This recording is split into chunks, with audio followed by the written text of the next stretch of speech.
Bloodborne has been studied, dissected, and debated since 2015. Yet there are corners of this game so strange, so quietly broken, or so deliberately hidden that even the most dedicated hunters have walked right past them without a second glance. I put this video together because I kept finding things during my own playthroughs that nobody seemed to be talking about in detail. Not the big lore discussions, not the main boss theories, but the small, weird, specific stuff. The glitches that feel intentional. The enemy behaviours that make no sense. The geometry that shouldn't work the way it does. I spent a significant amount of time going back and forth on what to include here. And the choice I'm most deliberate about is the decision to focus on things that have documented in-game evidence rather than pure speculation. Where I'm interpreting, I'll say so. Where something is genuinely unknown, I'll say that too.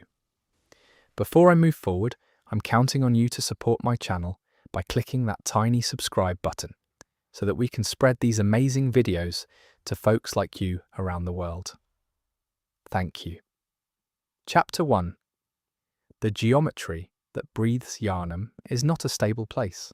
If you have spent any real time in this game, you already know that the architecture does not behave like architecture in any normal sense.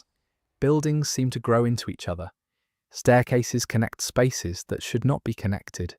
Alleys open into courtyards that are larger on the inside than any exterior shot would suggest. This is not exclusively a consequence of artistic choice or technical limitation. There is something deliberate going on with the way From Software constructed this city, and the anomalies embedded in its geometry are some of the most fascinating and least discussed aspects of the entire game.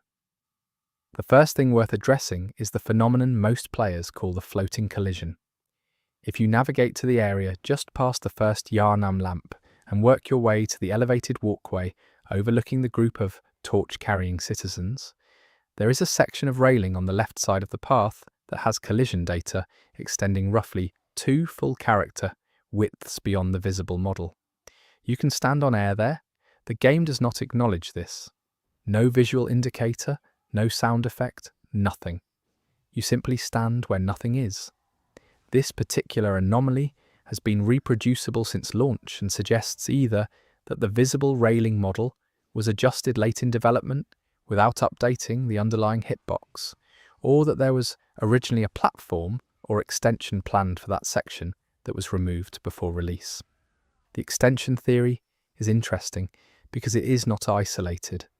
Several areas throughout central Yharnam show signs of what modders have called phantom geometry, regions where invisible collision exists without any corresponding mesh.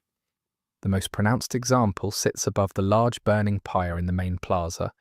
If you approach the area from the rooftop access using the shortcut near the giant saw-wielding enemy and walk toward the flame, there is a small elevated patch roughly 1.5 meters off the ground where you can technically stand without anything visually supporting you. It lasts for about 3 steps before the game corrects your position downward. The correction is not a fall. It is a smooth, scripted-looking drop, as though the engine recognizes the anomaly and handles it gracefully. What makes this even more interesting is that the Cleric Beast boss arena itself contains a version of this phenomenon. In the far left corner of the bridge as you face the boss spawn, there is a piece of floating collision near the archway that leads back toward the fog gate. It is not accessible during the fight under normal circumstances because the boss occupies enough space to pressure you away from that corner. But if you use positioning tricks to lure the Cleric Beast to the opposite end of the arena and sprint to that corner, you can observe that a section of the stonework has walkable collision approximately 60 centimeters above the visible ledge. The gap between what you see and where you can walk is small but consistent. Hunters in the community who have done mesh comparisons between the retail version of Bloodborne and files extracted from the debug build suggest that this corner originally had a small alcove or protrusion. The final version removed it visually but left the collision geometry intact. Whether this was a level design element that was pulled for balance reasons during the boss encounter, or simply an oversight in the cleanup process, is genuinely uncertain. Both readings are plausible, and neither one fully explains the precision of the remaining collision geometry. The cathedral ward presents a different category of geometry anomaly. Rather than floating collision, this area has several locations where the collision data is actually recessed below the visual mesh, meaning there are surfaces that look walkable but cause your character to sink slightly into the ground on contact. The most dramatic example is the cobblestone path that runs along the left side of the cathedral exterior heading toward the elevator shortcut. In a roughly 2-meter stretch, your character model visually clips into the ground by a small but noticeable amount. This does not cause any mechanical issue. Your stamina, your movement speed, and your hitbox all function normally. You just look like you're wading through shallow stone. The reason this matters beyond simple observation is that this same recessed geometry appears in a handful of other areas and always along paths that connect major zones to one another. The path from Cathedral Ward to Old Yharnam shows this. The bridge section between the Forbidden Woods entrance and the first bonfire shortcut gate shows this. The corridor linking the Healing Church workshop upper floor to the staircase leading down to Vicar Amelia's fog gate shows this. A reasonable interpretation is that these are loading seam areas, where the engine is managing the transition between chunks of loaded geometry, and the slight inconsistency in the collision mesh is a byproduct of how those chunks are stitched together at runtime. What pushes this from technical artifact into anomaly territory is the Forbidden Woods instance specifically. In that corridor, the recessed geometry coincides with a spot where the ambient audio briefly cuts out for approximately 1 second before resuming. The silence is consistent and reproducible. It happens at the same location every time, and it happens regardless of the time of night, or how many enemies are active in adjacent areas. The audio cut and the geometry sync happen together in the same 2-meter stretch every single run. That correlation feels like it is telling you something, even if it is not entirely clear what. The Forbidden Woods is genuinely one of the most structurally strange areas in the game from a geometry standpoint. The winding paths and the way the zone loops back on itself have led to substantial discussion about whether the area contains actual spatial anomalies or whether it simply looks that way due to clever level design. The answer, based on the evidence, is both. There is deliberate design creating the feeling of a maze, but there are also at least 2 locations in the woods where the geometry appears to fold in a way that should not work, where you are moving in one direction and arriving somewhere that should be behind you. The first is near the shortcut gate that you open by pulling the lever on the far side of the woods. If you stand at the gate after opening it and look back toward the path you came from, the sight line extends in a direction that geometrically should be facing back toward the starting area of the woods. Instead, it faces a grove of trees that, based on the layout, should be behind you relative to your position. You are looking forward and seeing something that should be behind. This is not a camera trick. You can walk in the direction of that sight line and eventually reach those trees, which means the path loops in a way that the visible geometry does not openly telegraph. The layout is folded.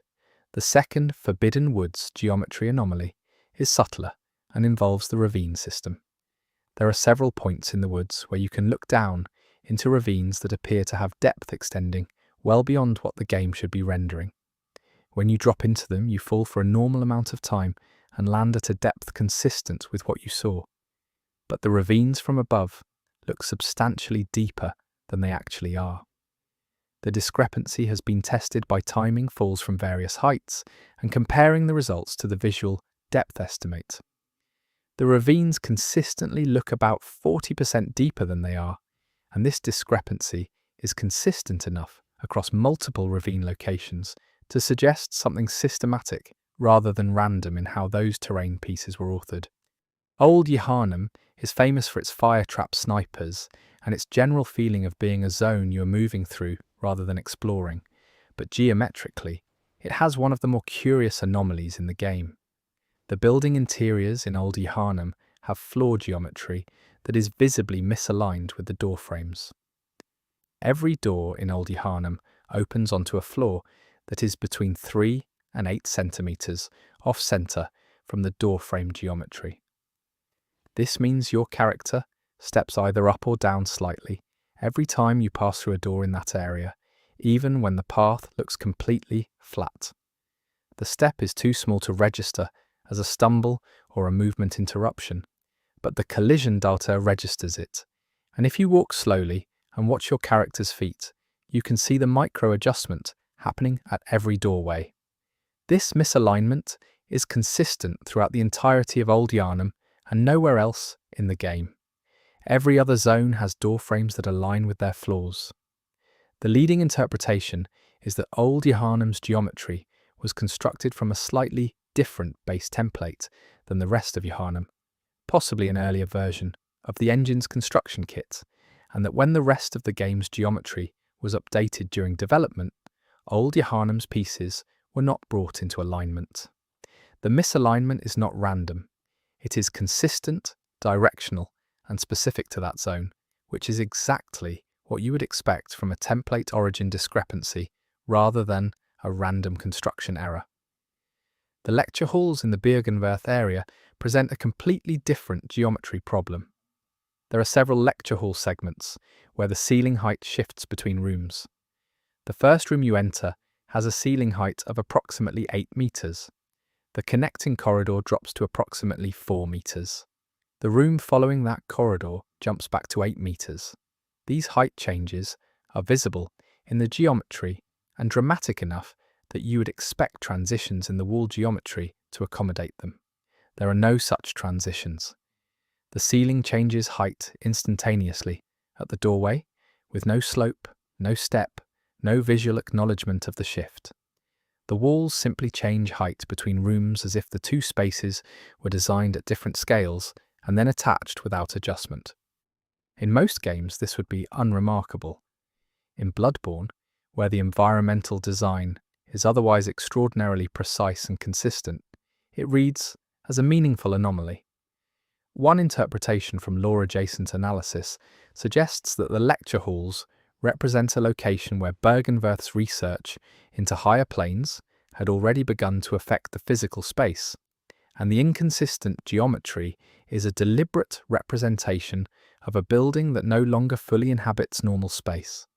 This is speculative, but it is not entirely unsupported by the broader lore framework around Byrgenwerth's investigations into dimensions that human architecture was not designed to accommodate. The Hunter's Dream has geometry anomalies of its own, and these are especially interesting because the dream is explicitly an unreal space. The lantern-lit path leading from the main house to the headstone area has a stretch where the ground texture visually transitions from grass to a darker, more compressed surface, and then back to grass. This transition does not correspond to any change in the geometry's shape or height. The ground is flat throughout, but the darker surface section responds differently to footstep audio, producing a sound closer to whetstone than grass, even though the visual is still clearly organic. The material property and the visual texture are decoupled in that segment, which is something you almost never see in a finished shipped game. This has been reproduced across multiple console versions and the PC port. It is not a graphics setting artifact. The footstep audio genuinely changes on a visually grassy patch of ground. The most prosaic explanation is that the wrong material tag was applied to that mesh segment during development.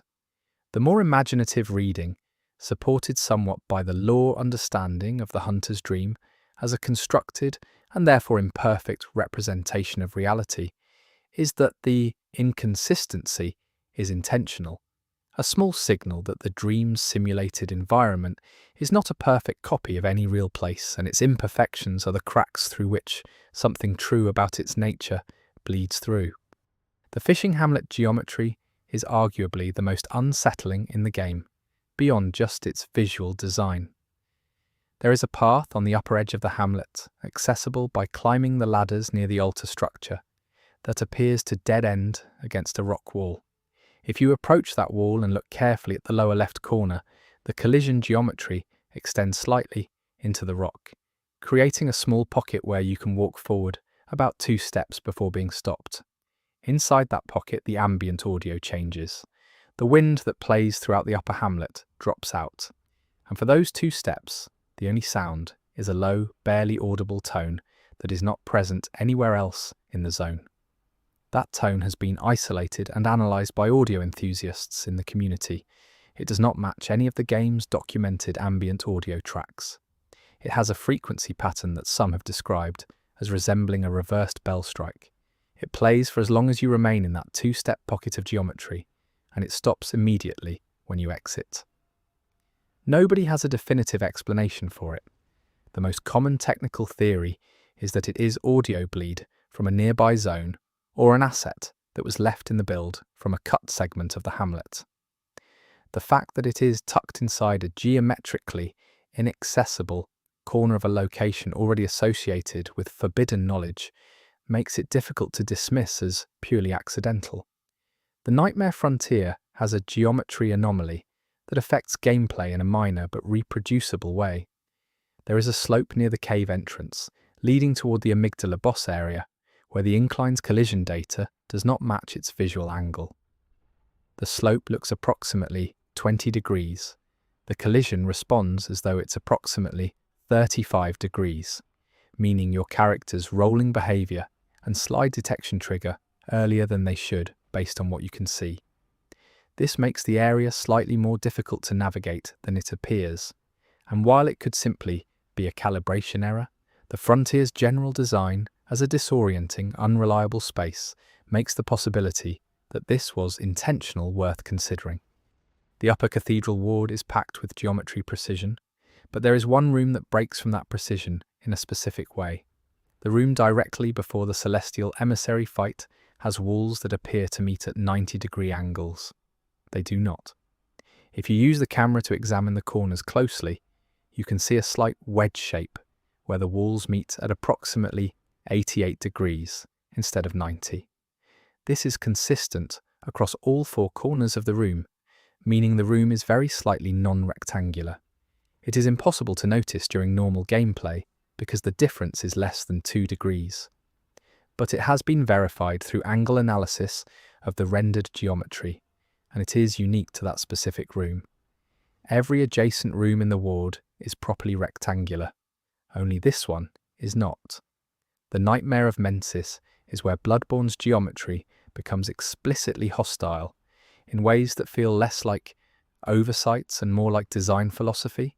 The brain on the scaffolding that inflicts frenzy through sight functions through a line-of-sight raycast, but the geometry of the scaffolding structure creates several dead zones where the raycast should reach you but does not. Standing in specific positions on the scaffolding's lower walkways, you can face the brain directly and not accumulate any frenzy build-up, while moving 1 step in any direction causes it to begin. These dead zones are consistent and have been mapped by players attempting to navigate the area without using the lever to lower the brain, and they do not correspond to any visible geometry that would explain why those specific positions are excluded. The Pethumerian dungeons operate under a different geometric rule set from the main game, and the anomalies there are different in character. Chalice dungeon rooms have a finite set of geometric templates, but the way those templates connect to one another can produce combinations that were likely never play-tested. There are documented instances of rooms where the doorway geometry from one template connects to a wall from another template, leaving the player technically able to clip through a section of solid stone because the collision meshes do not fully intersect. These are random generation artifacts, but their existence points to the underlying geometry of the dungeons being modular in a way that the main game's geometry is not. And modularity always introduces seam behavior that the individual pieces were not designed to handle. One of the Pythumerean Great Depths dungeon templates contains a room with a section of ceiling that is visually solid but has no collision from below. If you find a way to get your character above that ceiling section, which requires a specific set of enemy-assisted jumps, you can fall through what looks like solid stone and land on the floor below. The visual of falling through stone with no mechanical acknowledgement from the game is genuinely disorienting, and it points to the depth of these template rooms being authored without full collision coverage on their upper surfaces, presumably because the designers did not anticipate the player reaching those areas by any legitimate means. The lunarium in the fishing hamlet deserves special attention for a geometry feature that intersects with gameplay in an unexpected way. The floor of the lunarium has a slightly convex shape, meaning its centre is marginally higher than its edges. This is subtle enough that you probably never noticed it consciously, but it means that rolling or running characters pushed toward the edges of the room will move faster than physics would normally allow, because they're moving very slightly downhill. The enemy in that room does not seem to have pathfinding that accounts for this slight incline, causing it to occasionally move in slightly curved paths rather than straight lines when navigating to the player's position. The enemy's trajectory bends in ways its behaviour tree does not explain, because the behaviour tree was not written with a non-flat floor in mind. The bridge leading to Mikolash's boss arena has a section of railing geometry that is broken in a specific way. The railings on the left side of the bridge, roughly halfway across, have collision geometry that extends upward about 30 centimetres above the visible railing model. This means you can stand on top of what appears to be the top of the railing and be supported. The actual top of the visible railing is not where the game believes the top of the railing is. This suggests a mesh update that did not propagate to the collision geometry, which is a common development artifact, but an unusual one to find on a bridge railing that players cross frequently. The abandoned old workshop, the secret optional area accessible through a hidden drop in the cathedral ward, has geometry that feels subtly wrong from the moment you enter. The room is a miniature version of the Hunter's Dream workshop, and the proportions are off in a way that is difficult to articulate, but becomes obvious when you compare reference screenshots. The workbench is slightly too large relative to the room. The ceiling is slightly too low relative to the workbench. The door you entered from is slightly too narrow relative to your character model. Every proportion is individually within normal range, but collectively they create a space that feels like it was built to a slightly different scale and then inserted into the game as is. The small graveyard area adjacent to the Uden Chapel has a piece of geometry that functions as an invisible wall in a location that should be open. There is a gap between two tombstones on the east side of the graveyard that looks fully passable. The tombstones are far enough apart that your character's model should fit between them. The gap is at chest height and has no visible obstruction. But walking between those two specific tombstones hits an invisible wall and stops your movement entirely. You cannot pass through. No other tombstone gap in that graveyard has this property.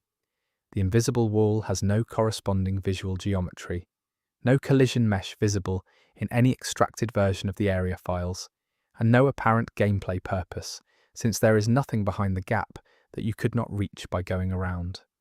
It is simply there, a wall of nothing and a gap of nothing, blocking passage for no reason anyone has found. The Yahargul Unseen Village has geometry that actively changes between the day and night versions of the zone. This is documented and somewhat known, but the specific nature of the changes is less discussed. The wall at the far end of the main plaza is visually different between the two versions of the zone, with the night version showing more damage and exposed stonework. What is less known is that the collision geometry for that wall is also different.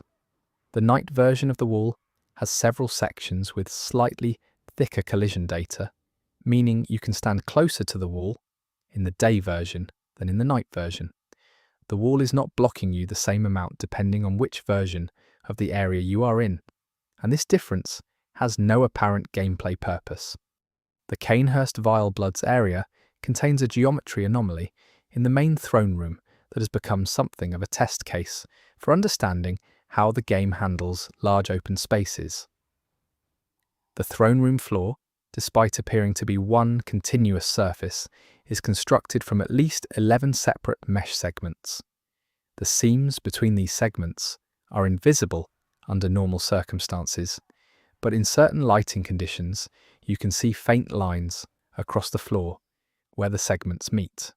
More relevantly, the collision data at these seams is occasionally inconsistent.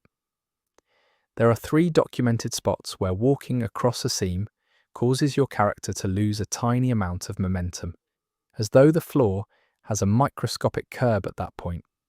The effect is not enough to interrupt movement, but is enough to affect dodge timing very slightly in those spots if you happen to be rolling across a seam at exactly the wrong frame.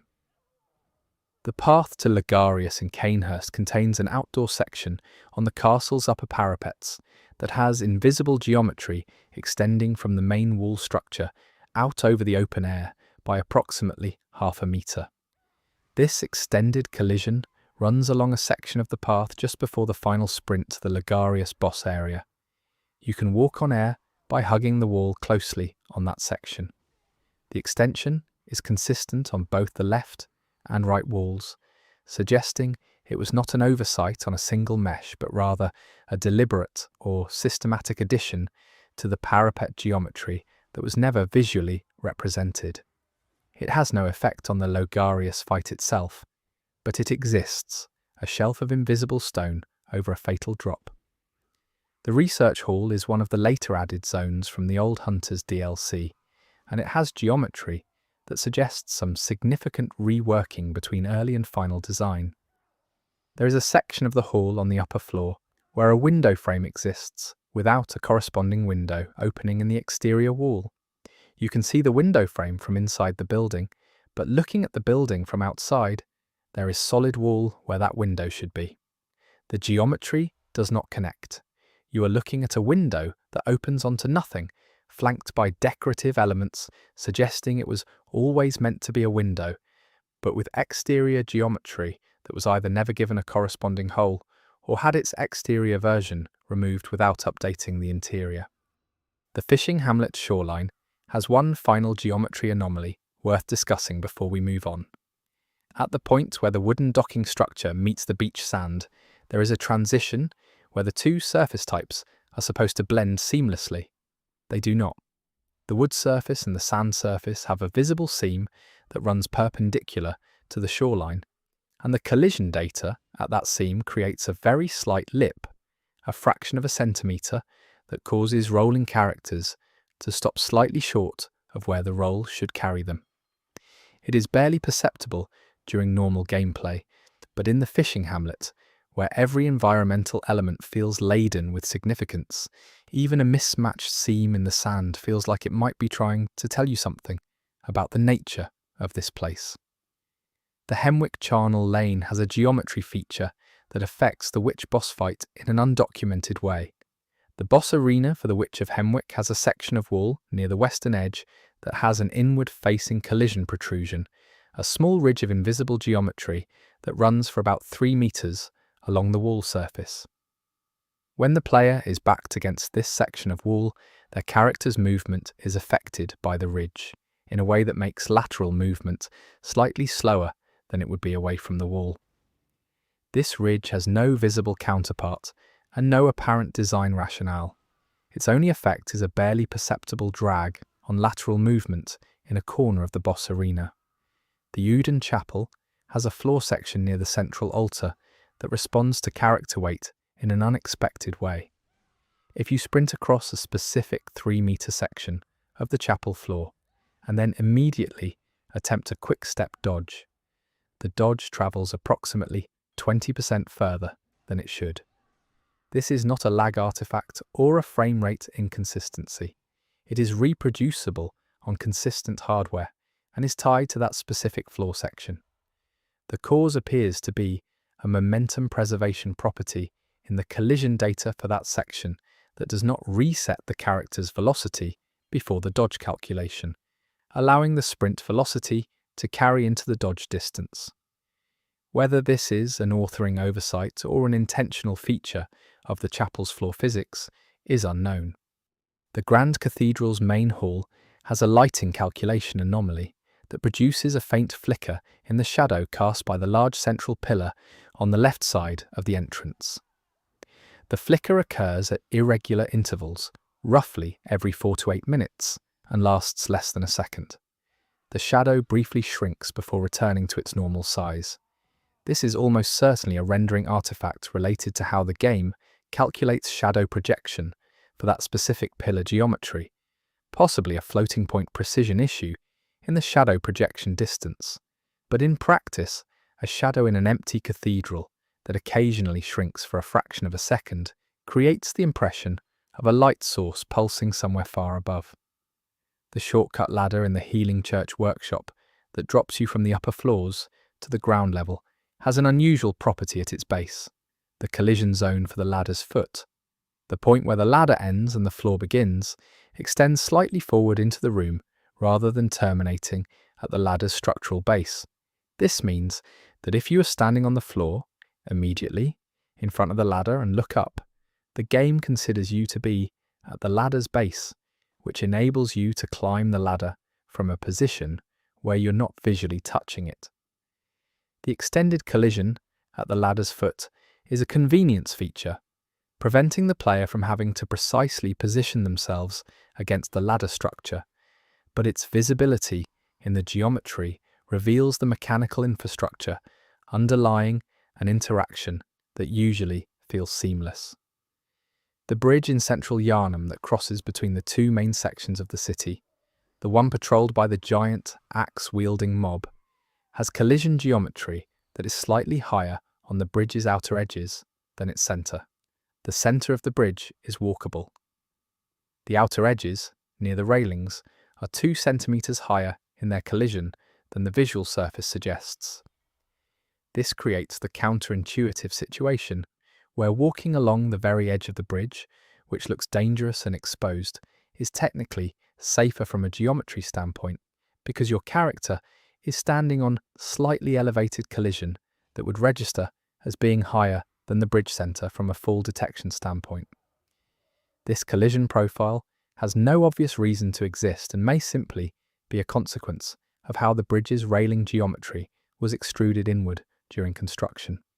The final geometry anomaly in this chapter involves the loading screen transition zone between the Forbidden Woods and the Iosefka's clinic shortcut. This transition occurs in a narrow hallway, and the loading zone boundary is positioned differently depending on which direction you're travelling. When travelling from the clinic to the woods, the transition fires at a specific point in the hallway. When travelling from the woods to the clinic, the transition fires slightly further back, approximately 1.5 meters earlier. The two directional boundaries are not at the same point. This asymmetric loading zone means that the same section of hallway is in different loading states, depending on your direction of travel. The geometry itself is identical in both states, but the resources loaded to support it differ, and on some hardware configurations, this asymmetry produces a brief texture pop as the alternative asset set is loaded in the smaller transition window. Chapter 2. The enemies that should not exist. There is a class of enemy behavior in Bloodborne that does not appear in any developer documentation, does not correspond to any known AI scripting, and cannot be consistently reproduced. These are not glitches in the conventional sense. They are not crashes, softlocks, or rendering failures. They are behaviors that enemies perform outside of their documented behavioral trees, actions that the game's design does not officially authorize. Some of them have been observed only a handful of times. Some have been captured on video and debated exhaustively. Some have only a single verifiable report. This chapter is about those enemies and what their anomalous behaviors might suggest about how the game was built and what it was trying to be. The most famous and most debated anomalous enemy behavior involves the large Yharnam mob gatherings in central Yharnam. Under normal circumstances, the torch-carrying citizens in the courtyard near the burning pyre have fixed patrol routes and aggro ranges.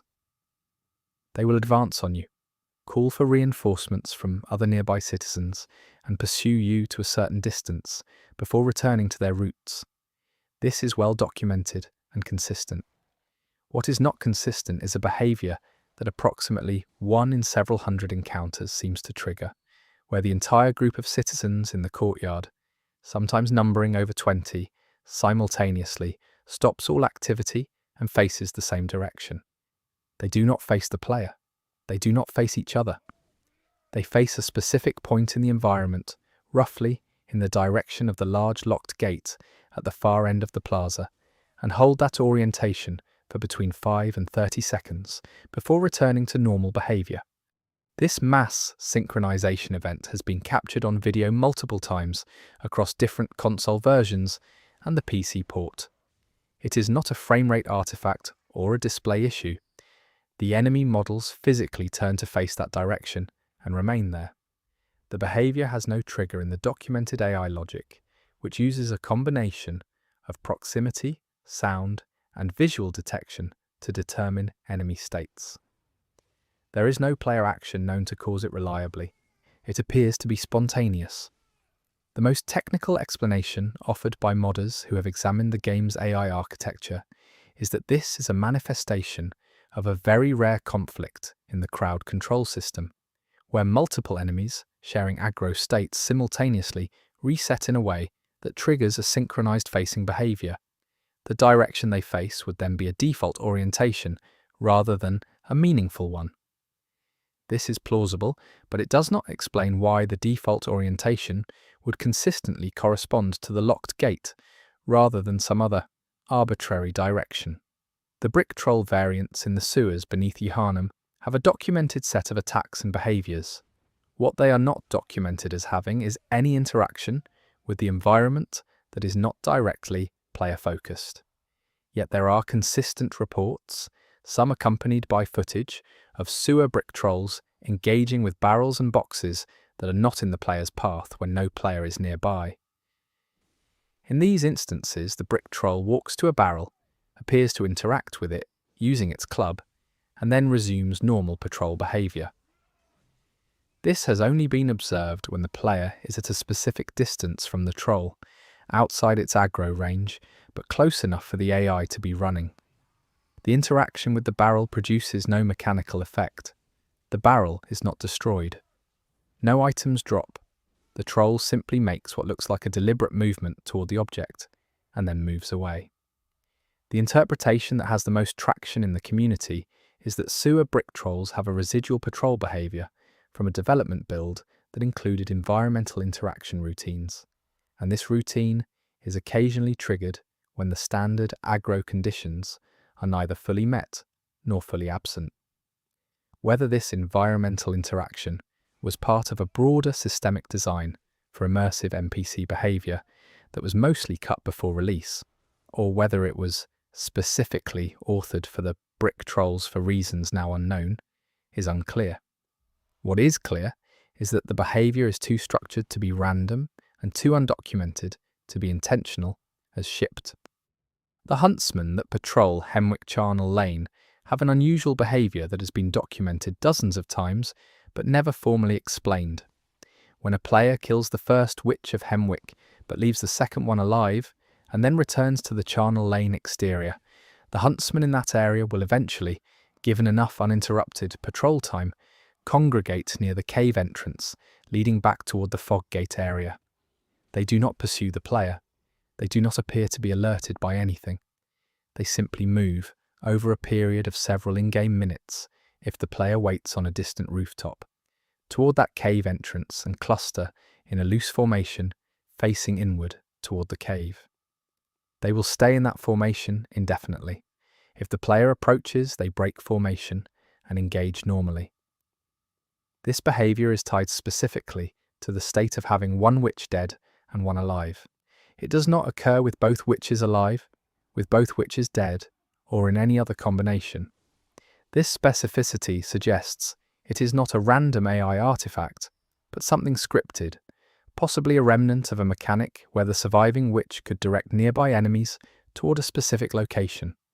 Or it could be an unintended consequence of the zone state variable that tracks the witch fight, affecting how enemy patrol waypoints are evaluated.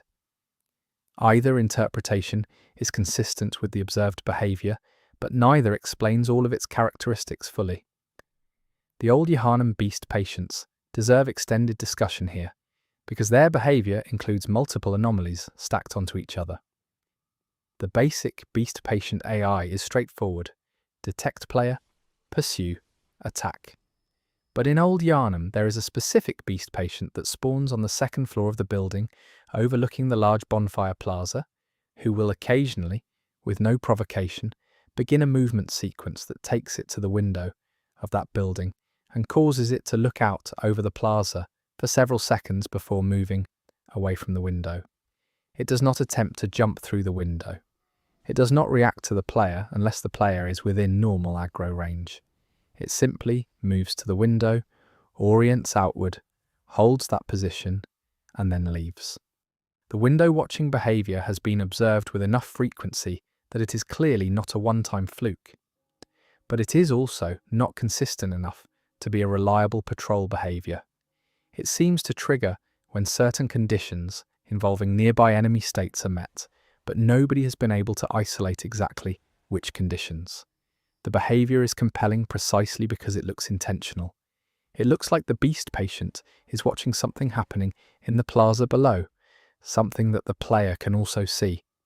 But there is no scripted event occurring in the plaza that would correspond to this behavior, which makes the watching feel like an observation of something the game is not showing you. Father Gascoigne as a boss has well-documented phases and attack patterns.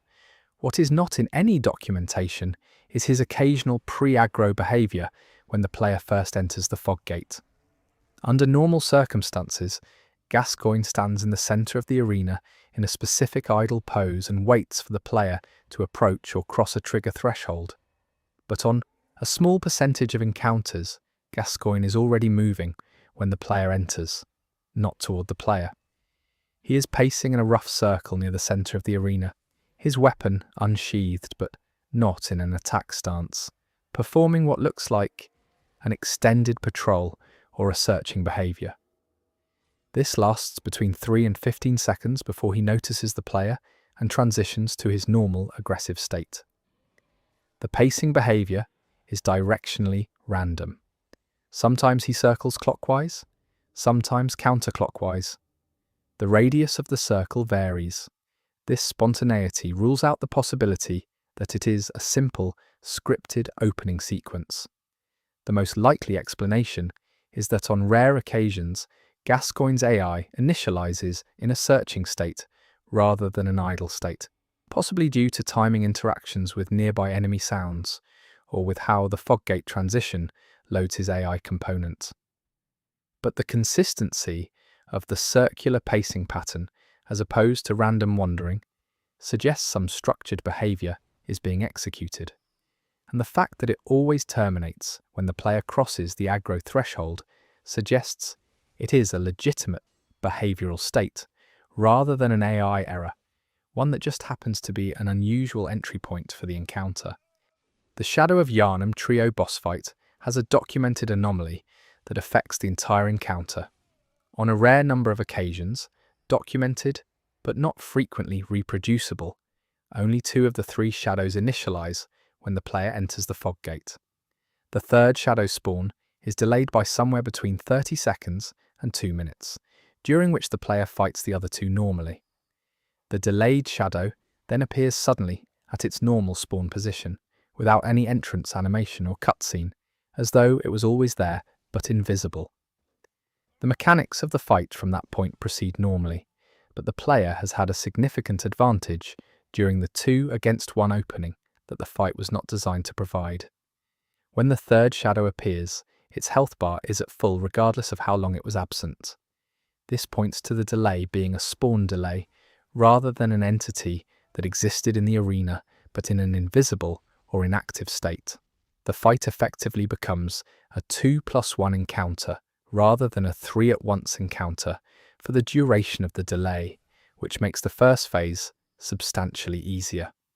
Whether this is an exploit or simply a rare bug has been debated, with most technical analysis landing on it being a spawn trigger failure related to the boss room's initialization sequence timing out before all 3 spawn conditions have been confirmed. The blood-starved beast's pre-fight behavior has an anomaly distinct from Gascoigne's. When you enter the old Yharnam boss room, the blood-starved beast should be crouched near the far end of the room, triggering its scare reveal upon your approach. On a small number of documented occasions, the beast is not in its expected position. Instead, it is found pressed against the left or right wall of the room, facing the wall, completely stationary. It will remain in this wall-facing position until either enough time passes or the player approaches within a certain range, at which point it turns and begins its normal fight behavior. The wall-facing position is not threatening. The beast simply stands there, apparently inches from the stone, motionless. This has been noted as darkly funny by most players who experience it, but it is mechanically interesting because the blood-starved beast's AI is not supposed to have a wall-facing state at all. Its documented behaviors are crouched hide, detect, aggress, attack. A wall-facing idol is not among these. The most straightforward technical explanation is that the beast's spawn position, or spawn orientation, occasionally fails to set correctly, placing it against a wall in whatever its default orientation might be, which happens to result in a wall-facing pose. But the specific consistency of the wall-facing position, rather than any random orientation, suggests some aspect of the initialization is working, just not all of it. The celestial mobs in the Upper Cathedral ward have a particularly interesting anomaly tied to group behavior. These enemies are documented as having coordinated attack patterns, where multiple celestial mobs will chain their attacks in sequence.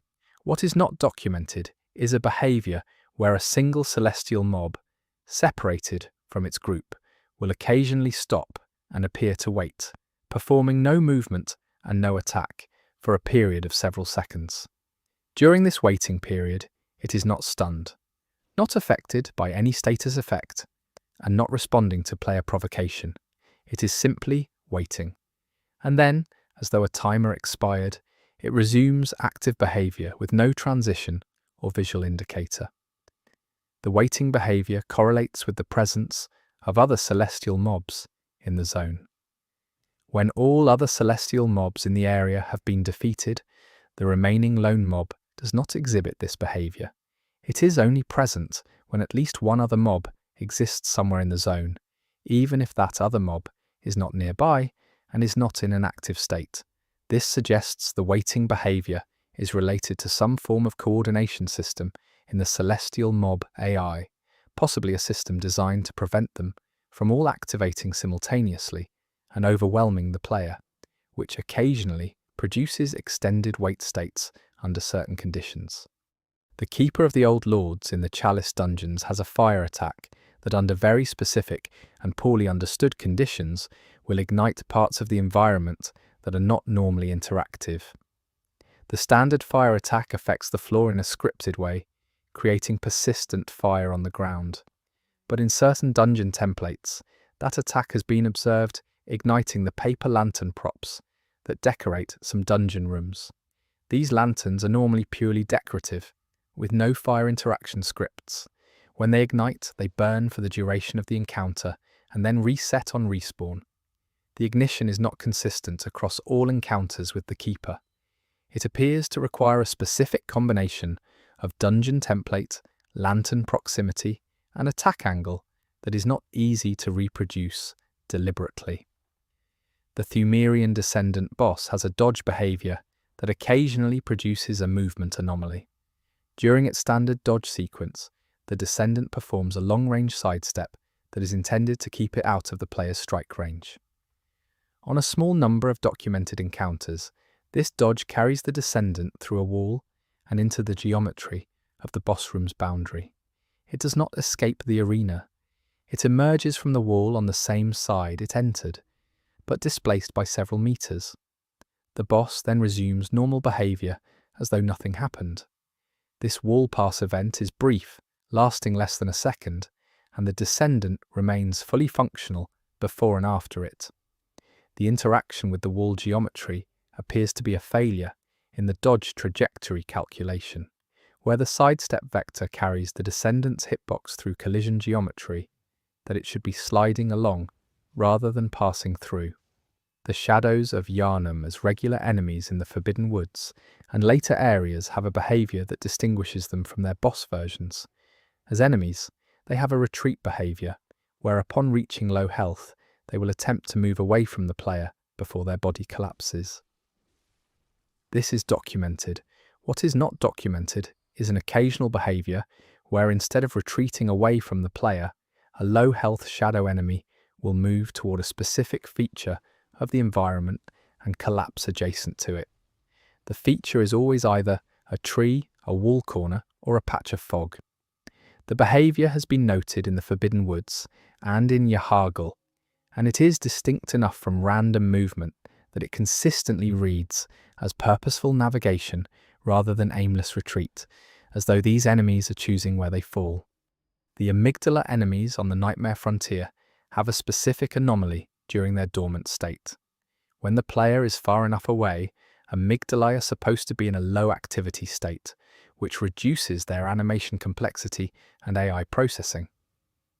During this dormant state, on rare occasions, individual amygdala arms will move independently of the main body, extending or retracting slowly while the central mass remains still. The movement is not aggressive. It does not correspond to any attack animation. It is slow, deliberate, and occurs in directions that do not track the player's position. The arms simply move on their own, while the body is nominally dormant. The animation system for the amygdala is extremely complex, with each arm potentially operating on a separate bone chain, and the independent arm movement during dormancy is likely a consequence of the dormancy system not fully suppressing the animation controllers for individual limbs.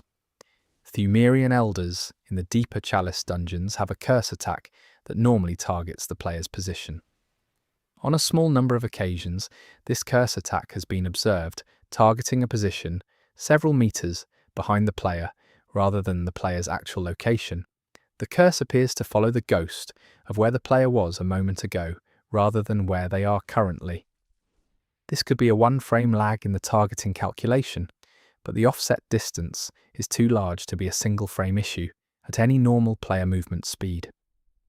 Something in the targeting system is feeding the elder a stale position value on these rare occurrences, causing the curse to miss consistently regardless of whether the player moves, and creating the strange experience of watching a boss attack your recent past rather than your present location.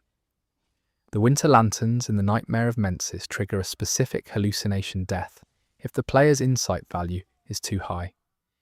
But there is an anomaly in their frenzy-building behaviour that is separate from the death trigger. On a small number of documented occasions, a winter lantern will stop walking and remain stationary while still actively building the player's frenzy. The stationary behaviour is not a freeze or a crash. The lantern's singing animation continues. The frenzy bar still rises. The lantern simply does not move. It has been suggested that this occurs when the lantern's pathfinding is interrupted by geometry in a way that causes a failure in its movement cue, but the AI's other functions continue to operate independently of movement, creating a lantern that hunts you with sound while remaining perfectly still. The Celestial Emissary fight has an anomaly that drastically alters its difficulty on rare occasions. During the phase where the emissary grows to its large form, the smaller celestial mob versions of the enemy in the arena are supposed to remain active and continue attacking.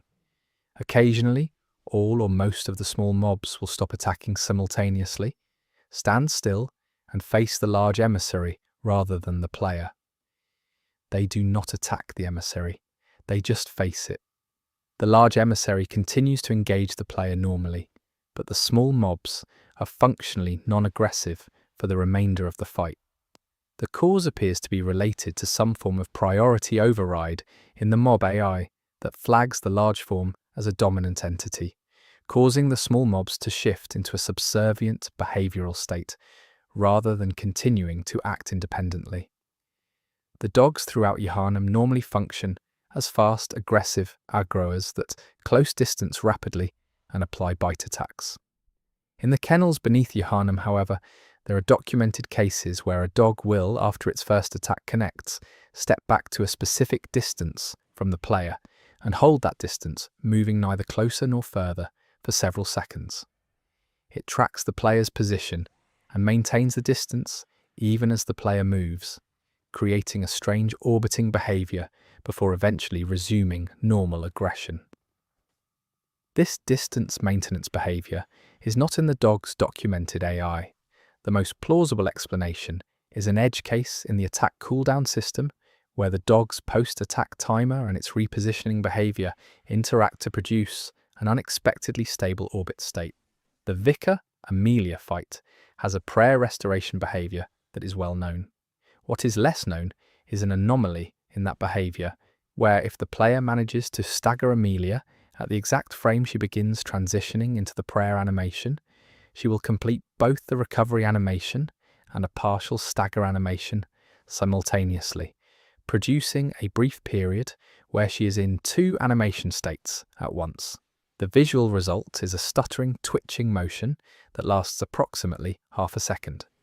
During this period, her hitbox behaves inconsistently, sometimes accepting hits and sometimes not, apparently oscillating between the invincibility frames of the recovery state and the vulnerable state of the stagger. This frame-level interaction has been exploited in speedruns, but is also simply fascinating as a window into how the animation priority system handles simultaneous state requests when both have equal or near equal priority. Murgo's Wet Nurse has a darkness phase that is designed to limit the player's visibility. In this phase, the nurse teleports and summons duplicate versions of herself. There is a documented case where the nurse will, during the darkness phase, spawn 3 duplicates in addition to the original, rather than the standard 2. The third duplicate behaves identically to the others, but causes the phase's total duration to extend slightly beyond its normal window, as though the phase timer is tied to the number of duplicates being managed. Whether this third duplicate spawn is a scripted possibility for higher difficulty contexts or simply a spawn quantity error is unknown, but the encounter with 3 nurses in the darkness phase instead of 2 is genuinely one of the more challenging fights the game can inadvertently produce. The Witch of Hemwick's summon mechanic has an anomaly that turns the fight from trivially easy into substantially harder. The witch summons mad ones throughout the fight, and normally these mad ones persist until killed. On a rare number of encounters, the mad ones summoned by the witch have been observed death-spawning spontaneously, not from being killed but simply ceasing to exist with no visual effect. They do not leave a death animation or a loot drop. They simply stop being present. The witch then continues to summon new mad ones normally. Whether the spontaneous death spawn is a lifespan limit on the summoned entities, an error in the death spawn condition, or something else is not clear from available evidence, but the effect is a fight that refreshes its added enemies continuously rather than allowing them to accumulate. Dark Beast Parl has a lightning charge that, under specific conditions involving the cage geometry in the Hypergean jail, can be interrupted mid-animation by wall contact in a way that produces a partial attack with a dramatically shortened range. The full charge normally carries Parl across a significant portion of the arena. When the partial range version triggers, Parl completes the initial lunge portion of the animation, but the following charge sequence is truncated, leaving Parl stationary after covering only about a quarter of the expected distance. This shortened charge is mechanically identical to a full charge in terms of damage and knockback if it connects, but its dramatically reduced range makes it far easier to dodge. The wall contact trigger for this shortened version requires a specific approach angle from PAL toward the cage walls, making it unreliable to use as a strategy, but interesting to witness when it occurs naturally. Ligarius has a scythe attack that can, very rarely, be deflected back onto himself. This is not an intentional parry mechanic. It appears to require the player to be standing in a specific position on the rooftop relative to the parapets, and for Ligarius to initiate a specific swing at a frame where the player activates a dodge. The result is Ligarius's scythe appearing to connect with his own model during the recovery frame, dealing a small amount of damage to himself. This has been captured on video twice and cannot be deliberately reproduced. The fact that it has happened multiple times to different players rules out a single occurrence video artifact, but its extreme rarity prevents any reliable analysis of the triggering conditions. It remains one of the more genuinely mysterious single enemy interactions in the game. The cleric beast will occasionally, during its climbing animation on the bridge wall, freeze in place at an intermediate point in the climb, with its body extended at an angle between the wall and the bridge surface. This freeze lasts between 1 and 4 seconds before the animation resumes or the beast drops back to the bridge. During the freeze, the beast's hitbox is in an unusual configuration, with its head and upper body at an elevated and angled position that makes certain attacks connect when they normally would not, and other attacks miss when they normally would hit. This freeze has been documented in the context of specific attack-to-climb transitions, where the player landing a hit during the climb initiation frame may interrupt the animation sequence in a way that temporarily halts the climbing progress without fully cancelling it, creating a boss caught between two states and vulnerable in neither's normal way. The amygdala boss in the Nightmare Frontier has a specific behaviour during its head-slamming attack phase that occasionally results in it targeting a point outside the playable area. The attack's targeting is player lock-on based, but when the player is moving laterally at high speed during the attack's initiation frame, the target lock can follow a predicted position rather than the actual position and land the attack several meters outside the arena boundary. The animation plays fully. The impact effect occurs at the target point outside the arena, and the boss recovers normally. No damage is dealt to the player, despite the attack appearing to connect with the arena boundary.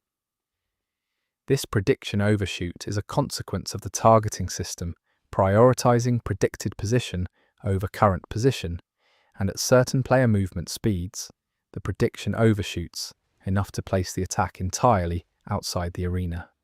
The enemies in the Yharnam Night version have a specific group behavior tied to the tolling of the bells. When the bells ring in Yharnam, all enemies in the zone undergo a brief period of heightened awareness, increasing their detection range and reducing the time before they aggress the player. This is documented. What is not documented is a secondary behavior that occasionally occurs after the heightened awareness period ends. On a small number of occasions, instead of returning to standard patrol behavior, groups of enemies in the area will remain clustered together in the formation they occupied during the heightened awareness period, moving together as a unit rather than returning to individual patrol routes. This cohort movement is temporary and eventually resolves, but during the period of cohort movement, approaching a clustered group in Yharnam triggers simultaneous aggression from all members rather than the standard sequential alert behavior. Chapter 3. The sounds that were never meant to be heard. Bloodborne's audio design is one of its most celebrated aspects.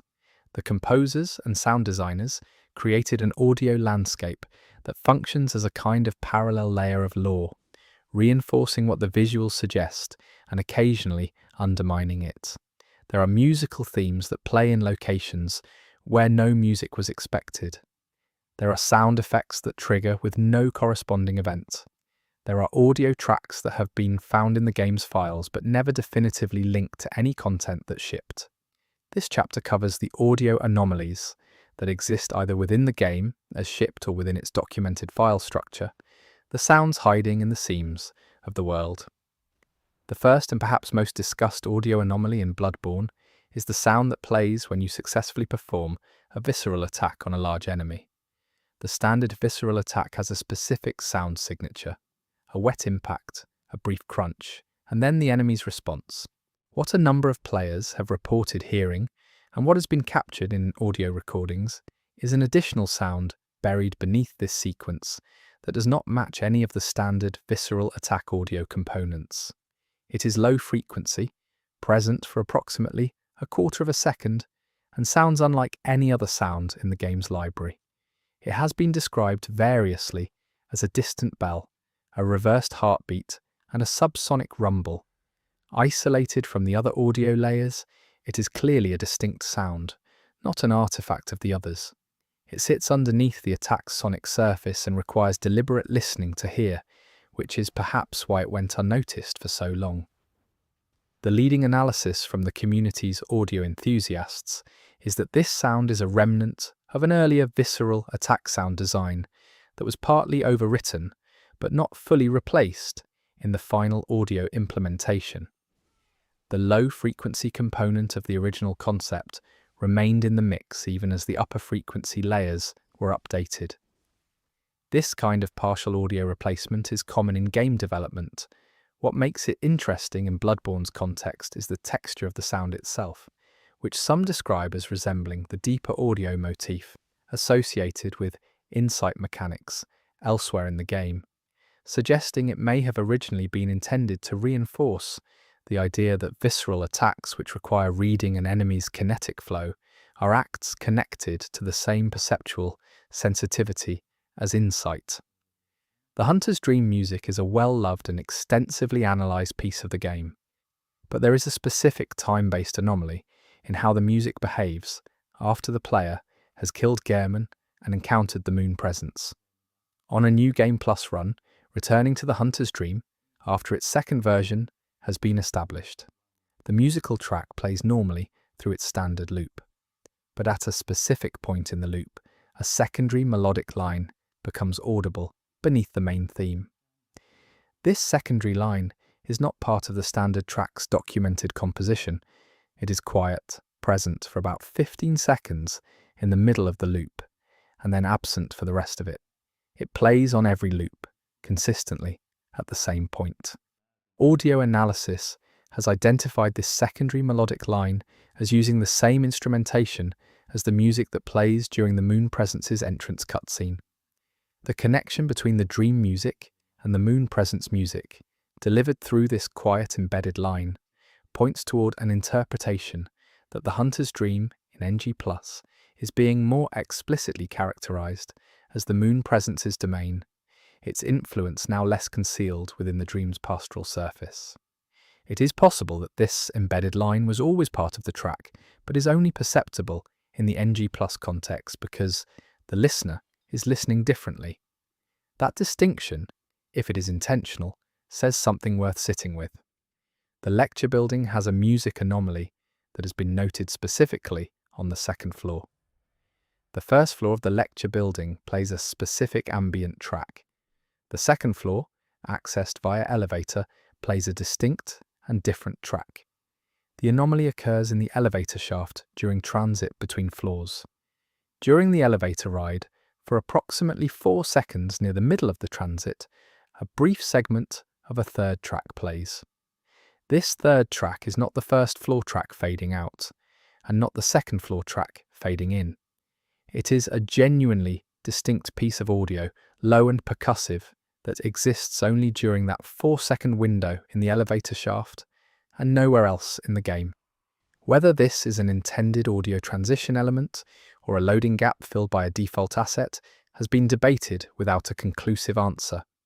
Old Yharnam has a documented audio anomaly in the building where the hunter Jura is stationed on the tower. After Jura has either been killed or befriended, and his Gatling gun has been silenced, the tower building's interior continues to play a specific ambient drone that it shared with the Gatling gun's operating sound. With the Gatling gun inactive, this drone persists independently for the remainder of the session. The drone is not associated with any other audio event in the building. It is also present in that building before Jura activates, meaning it predates the gun. The drone is architectural, tied to the building geometry rather than the gun event. But after the gun stops, its persistence creates the impression of a space still holding the memory of the weapon that operated there, still resonating at the frequency it occupied. The sound design around the unseen village's bellwomen deserves discussion as an anomaly, specifically in what does not happen. When a bellwoman summons an adversarial hunter, the game produces a distinct summoning bell sound. This bell sound is well documented. What is less discussed is that on a small number of documented occasions, the bell sound plays without any corresponding summoning occurring. The sound is complete, spatially localized to the bellwoman, and indistinguishable from a genuine summon. But no adversarial hunter appears. The bell sound with no summon has been documented in multiple locations where bellwomen operate, and it is more frequent in Yharnam than in the dungeons. The most plausible explanation is that the summon is being triggered, but the adversarial hunter's spawn is failing for any of several possible reasons, and the bell sound plays before the spawn condition is confirmed rather than after. This would mean the bell sound is a pre-event rather than a post-event in the audio sequence, which is itself an interesting design choice that occasionally becomes visible when the spawn fails. The bell rings, the world listens, and nothing comes. It is the absence of the expected consequence that makes the sound feel different when the summon fails than when it succeeds. Ludwig's boss fight has an audio transition between his beast phase and his human recollection phase that is one of the most discussed and celebrated audio moments in the game. But there is an anomaly in the transition point. On a small number of documented fight runs, the music transition to the human phase begins before Ludwig triggers the dialogue that is supposed to precede it. The music shifts to the orchestral swell of the human phase theme, while Ludwig is still in full beast form, attacking aggressively, with no visual indication that the phase transition is about to occur. The dialogue then triggers shortly after, and the cutscene proceeds normally. But for the duration between the music shift and the dialogue trigger, you are experiencing the emotional audio payload of Ludwig's recognition of his humanity while watching him tear across the arena as a monster. The emotional dissonance of this audio-visual mismatch has led some players to describe it as one of the most affecting versions of the fight they have encountered, even though it is clearly a sequence ordering error. The music is supposed to signal the phase shift. When it arrives early, it comments on the beast phase from a position of knowledge about what is about to happen, creating a kind of tragic, dramatic irony in the gameplay. The music knows what Ludwig is about to remember before Ludwig does, or before the game officially lets him remember it. The accidental version of this fight is, in a strange way, more emotionally precise than the intended one. The fishing hamlet has ambient audio that changes based on your progress through the zone, and this is documented. But there is a specific audio event in the hamlet that has no documented trigger. In the area near the large wooden platform structure that overlooks the lower portion of the hamlet, there is a periodic sound that can be heard approximately every 90 seconds, a deep, rhythmic resonance that travels through the wooden structure. It is not ambient ocean noise. It is not footstep audio from nearby enemies. It has a regular interval and a consistent duration of about 2 seconds per occurrence. It can be heard on both sides of the structure and appears to originate from within the wood itself, as though the structure has a pulse. The Chalice dungeons have audio that is noticeably different from the main game, with more reverb and a more consistent underlying drone. But there is a specific dungeon tomb type, the Defiled Dungeons, that has an audio element not present in any other dungeon tier. In the Defiled Dungeons, there is a barely audible vocal element to the ambient track. It is not singing in any recognizable sense. It is more like a sustained exhalation or a very distant, pitched breath. It remains constant throughout the dungeon and is easiest to isolate in rooms where the environmental sound effects are minimal. this vocal element is not present in the base ambient track for the Defiled Dungeon, which means it is being added by a secondary audio layer, and where that secondary layer comes from has not been definitively determined. Gehrman's pre-fight monologue has a section where his voice audio has an echo that is inconsistent with the space it is playing in. The Hunter's Dream Garden is an open, relatively reverb-light space. Gehrman's voice during normal conversation has appropriately minimal reverb. But during the specific lines of his pre-fight speech, where he speaks about liberation and freedom from the dream, the reverb on his voice increases noticeably before returning to normal. This could be a mixing inconsistency in how those specific lines were treated, or it could be deliberate, the echo suggesting that those words carry weight from beyond the immediate space, resonating with something larger than the garden they are spoken in. The moon presence has almost no spoken audio during its fight. It screams, it moves, it creates the blood moon effect. But there is an audio element to the moon presence that has been documented only at extremely low playback volumes or in completely quiet listening environments. Beneath the moon presence's combat audio, there is a voice track. It is not clear speech. It is not in any identifiable language, but it has the temporal and spectral structure of a human voice performing something between speech and song. It is continuous throughout the fight and does not seem to be affected by the moon presence's actions. It just runs, quietly, beneath everything else. This track has been isolated and analysed. Its spectral characteristics are consistent with a processed human voice, rather than a synthesized tone. Whether it is a deliberate element of the moon presence's audio design or a retained development element from an earlier version of the fight is unknown. The music that plays in the Murgo's loft middle area before the wet nurse fight has a section near the chamber with the crying sound effects, where the main theme briefly quotes a melodic fragment from the music associated with the Hunter's Dream. The quote lasts about 3 seconds and is performed at a slightly different tempo and in a lower register than the original. It is embedded in the middle of a phrase in the Murgo theme and has been identified by musicians who have done notational analysis of the score.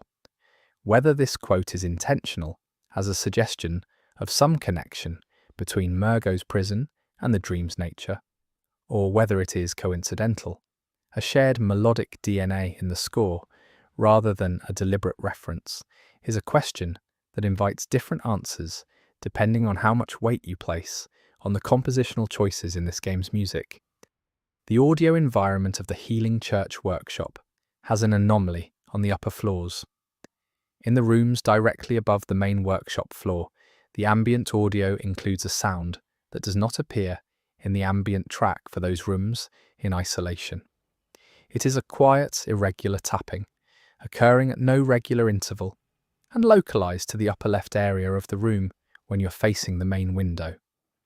The tapping has been described as resembling either very faint clockwork or fingernails on stone. It does not correspond to any enemy in the area, any interactive object, or any ambient particle effect. It is simply present in certain rooms of the workshop's upper floors and absent everywhere else. Whatever is making that sound is not visible and is not in the game's documented asset list for that area. The one-note amygdala alert sound, the deep resonant tone that plays when a Great One's presence is acknowledged, has a variant that plays in one specific location in the game and nowhere else. In the hallway leading from the cathedral ward, shortcut elevator toward the abandoned old workshop drop, there is a point where the standard ambient audio cuts out briefly, and during that cutout, a version of the amygdala alert plays at a lower pitch than normal.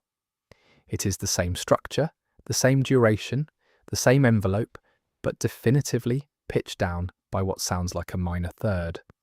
The standard alert and this lower variant have been compared spectrally, and they are clearly distinct rather than one being a pitch-shifted artifact of playback.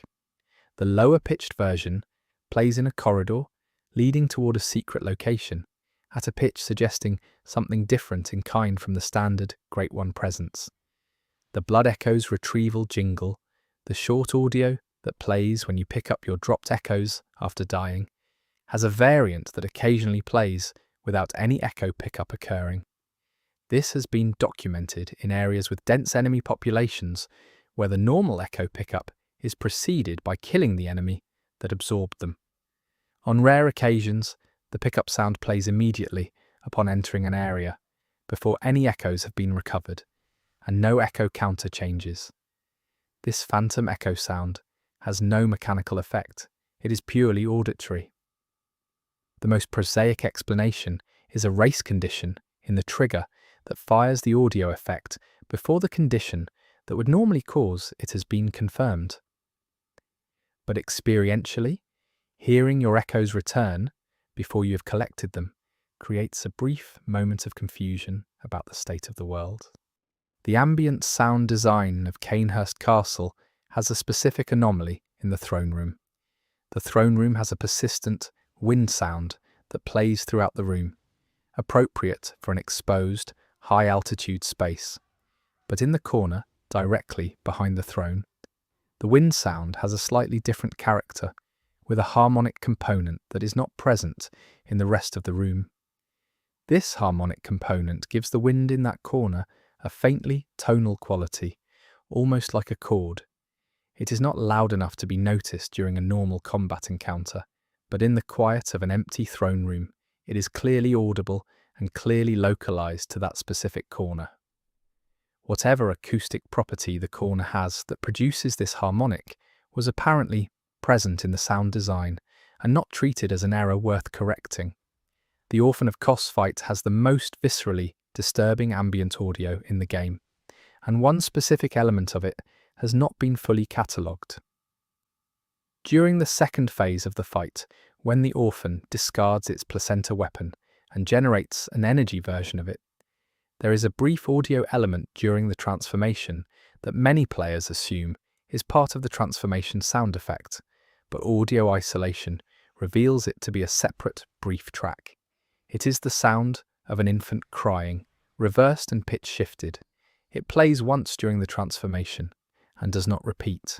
It is fast enough and buried deeply enough in the transformation sound that most players do not consciously hear it as a separate element.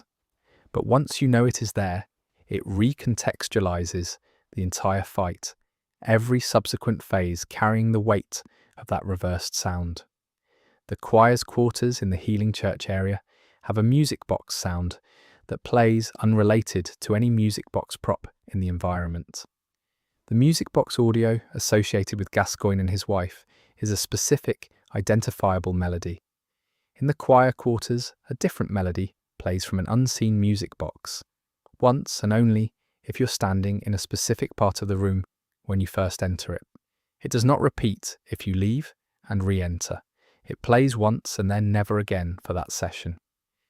The melody it plays is short, approximately 8 notes, and does not match any other musical element in the game's documented score.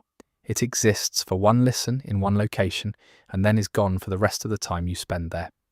The doll's ambient humming in the hunter's dream is a small subtle element of the dream's audio landscape. But the specific melody she hums has been analysed musically and found to contain a fragment that, when reversed, closely matches the opening phrase of the Moon Presence's entrance theme. The match is not perfect, but it is specific enough that musical analysts have noted it. The humming is not reversed in gameplay. It is only the reversed version of her melody that matches the Moon Presence's theme. The relationship this suggests between the doll and the Moon Presence is consistent with what the lore broadly implies, but is delivered through a layer of audio that the vast majority of players would never consciously process. It sits there in the melody, available to anyone who thinks to look. The audio for the Lantern Fast Travel prompt has a second, very faint sound layered beneath the primary chime.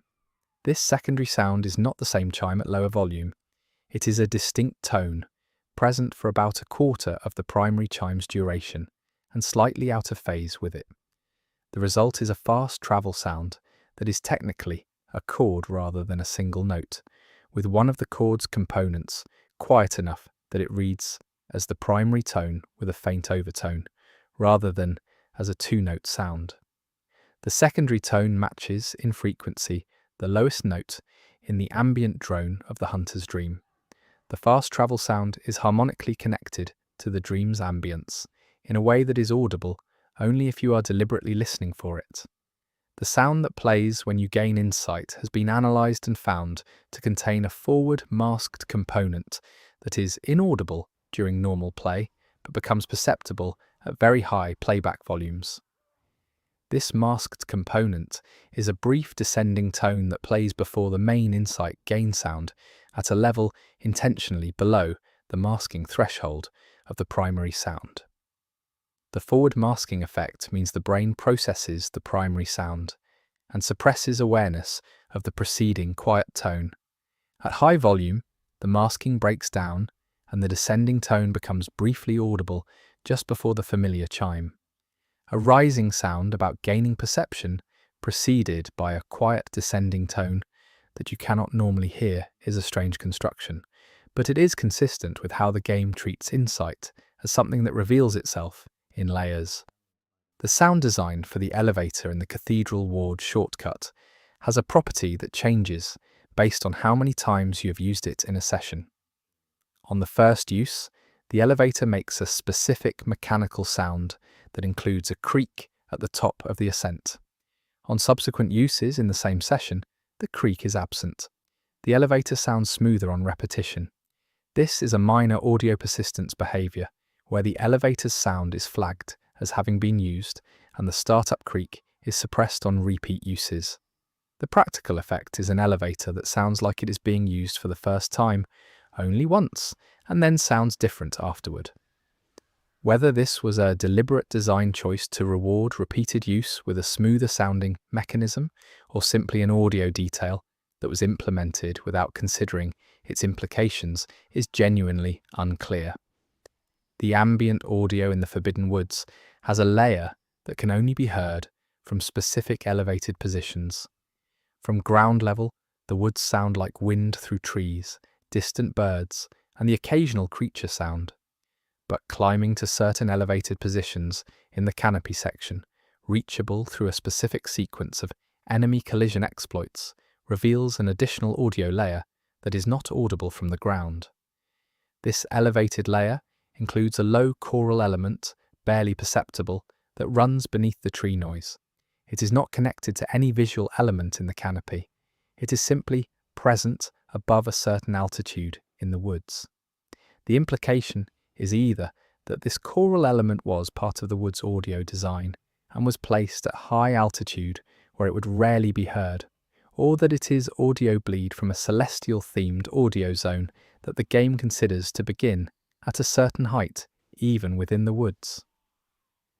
The sound of the pungent blood cocktail item when it is thrown and lands has a variant that plays on approximately 1 in every several dozen uses. The standard landing sound is a wet splatter. The variant is the same splatter plus a very brief secondary sound that has been described as resembling a whisper. It is extremely fast, less than 1/10 of a second, and is buried within the splatter sound rather than following it. Whether this is a secondary sound file that was mistakenly included in the item's sound pool, giving it a very low probability of triggering, or whether it is a consistent audio layer at a volume level that is normally below perception, has not been determined. The whisper, if it is a whisper, has not been isolated clearly enough to determine whether it has any content. The ambient sounds in the Hypogean jail shift based on the player's insight level in a way that is not documented anywhere.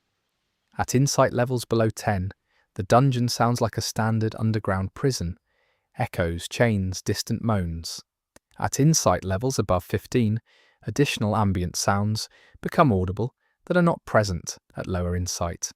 These additional sounds include what appears to be very faint and distant chanting. The chanting is consistent in both the day and night versions of Yharnam and is not connected to any visible or interactive element in the environment.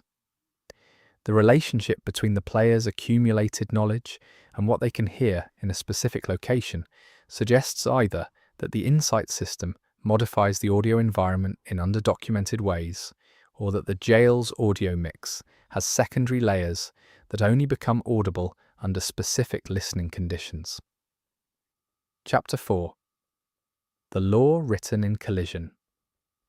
Data Bloodborne's lore lives in item descriptions, in NPC dialogue, in environmental storytelling, and in the extraordinary design of its world.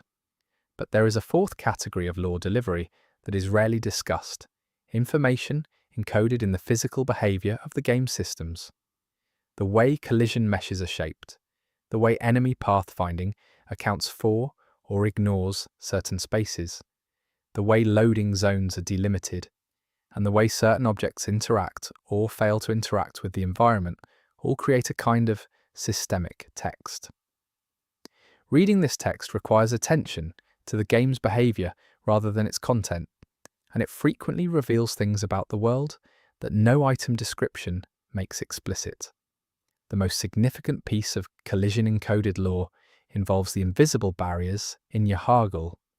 Throughout the Unseen Village, there are invisible barriers that prevent the player from accessing certain rooftop areas and elevated platforms. These barriers are not unusual in themselves. Games use invisible barriers constantly. What is unusual is that the barriers in Yharnam are extremely precisely shaped. They do not simply cut off a section of roof in a straight line.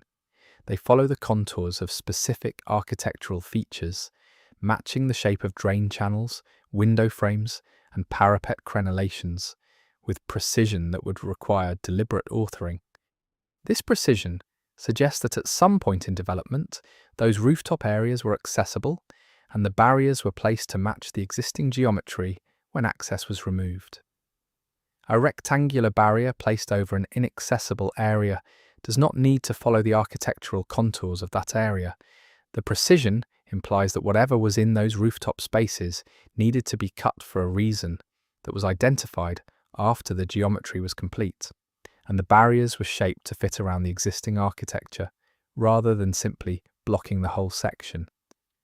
The barriers are fitted, not generic, and that fitting implies a history of a place that was once open.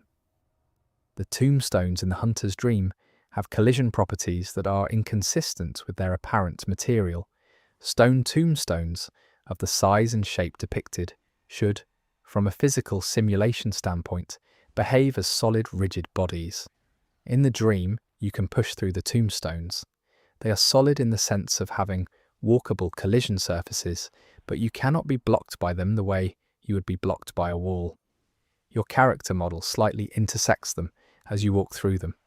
This is almost certainly a deliberate engine decision to prevent the headstones from creating frustrating navigation dead ends in the dream's garden. But the result is a space where the stones of the dead do not obstruct movement, where you pass through monuments rather than around them. The white fog gates that mark boss entrances in Bloodborne have a collision property that most players never consciously notice. The fog gates are two-way barriers in terms of standard navigation. You can enter, but enemies cannot follow you through them. This is standard and expected. What is less standard is the specific shape of the fog gate collision mesh. It is not a flat plane at the threshold of the door or archway. It is a slight cone shape, wider at the entrance and narrowing inward. This means that enemy projectiles and attacks that graze the edge of the fog gate threshold from outside will be deflected rather than passing through. The cone shape creates a margin around the fog gate's opening that redirects rather than simply blocks, and its geometry is more precisely engineered than a simple flat barrier would need to be. The research hall's cell block has pathfinding data that extends into cells that are visually locked and cannot be opened by the player. The cell doors in the block have no interaction prompt. They are permanently sealed from the player's perspective, but the pathfinding grid for the patients and enemies in the hall includes navigation nodes inside those sealed cells, meaning the game's AI acknowledges those spaces as traversable. No enemy uses those nodes during normal gameplay, but their presence in the pathfinding data means that either the cells were once openable, and the pathfinding was not updated when they were sealed, or there were enemies scripted to emerge from those cells whose content was cut. The pathfinding data treats those locked rooms as places where something could move, even though nothing does. The Byrgenwerth campus has a loading zone configuration that is worth examining for what it implies about the space. The campus is divided into several loading chunks, and the boundary between the outdoor courtyard and the interior library is one of those chunk transitions.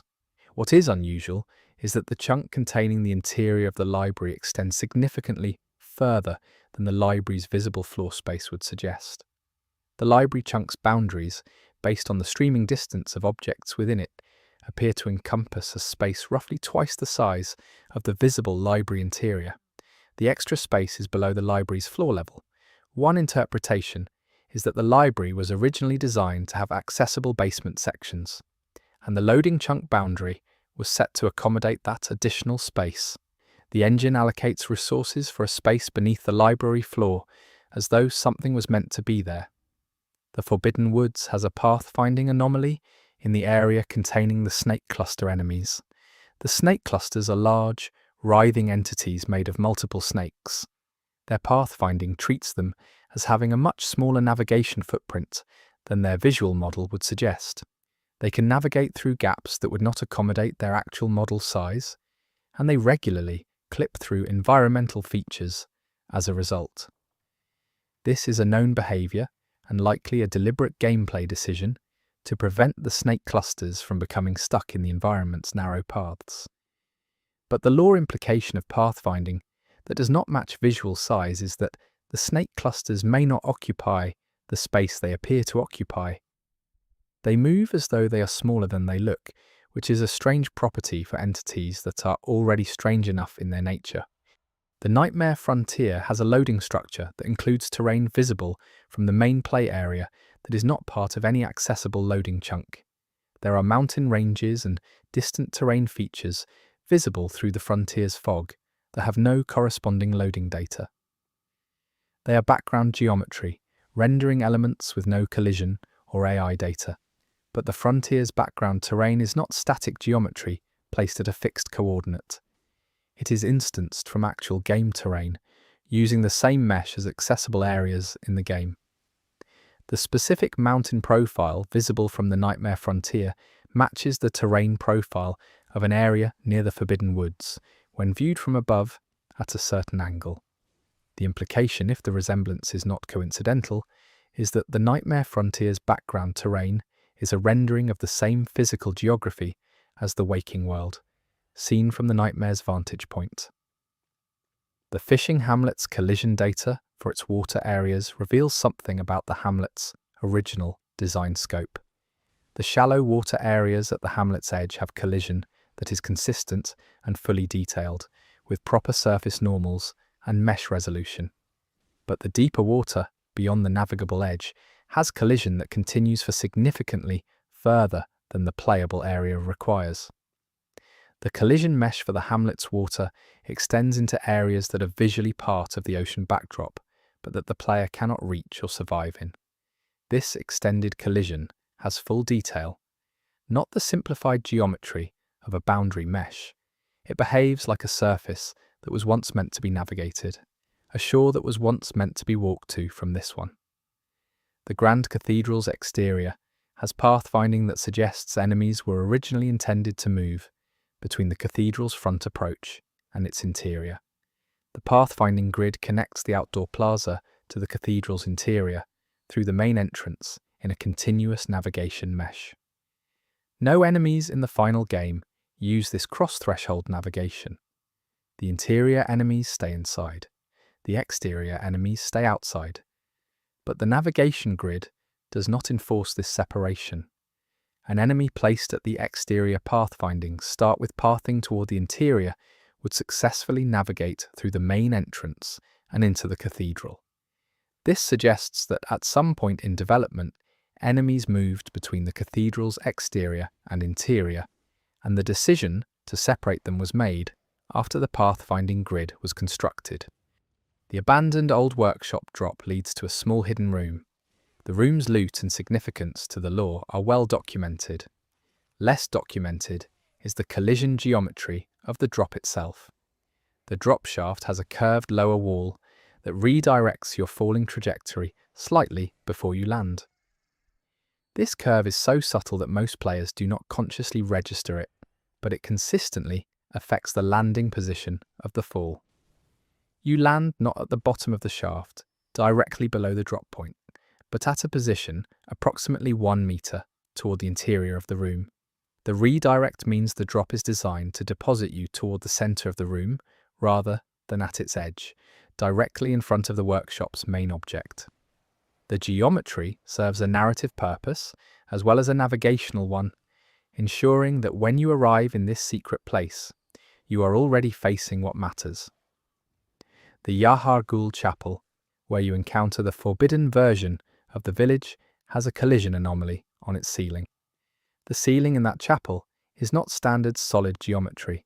It is a multi-layer construction with 2 distinct collision surfaces at different heights, the lower matching the visible ceiling and the upper extending approximately 2 meters above it.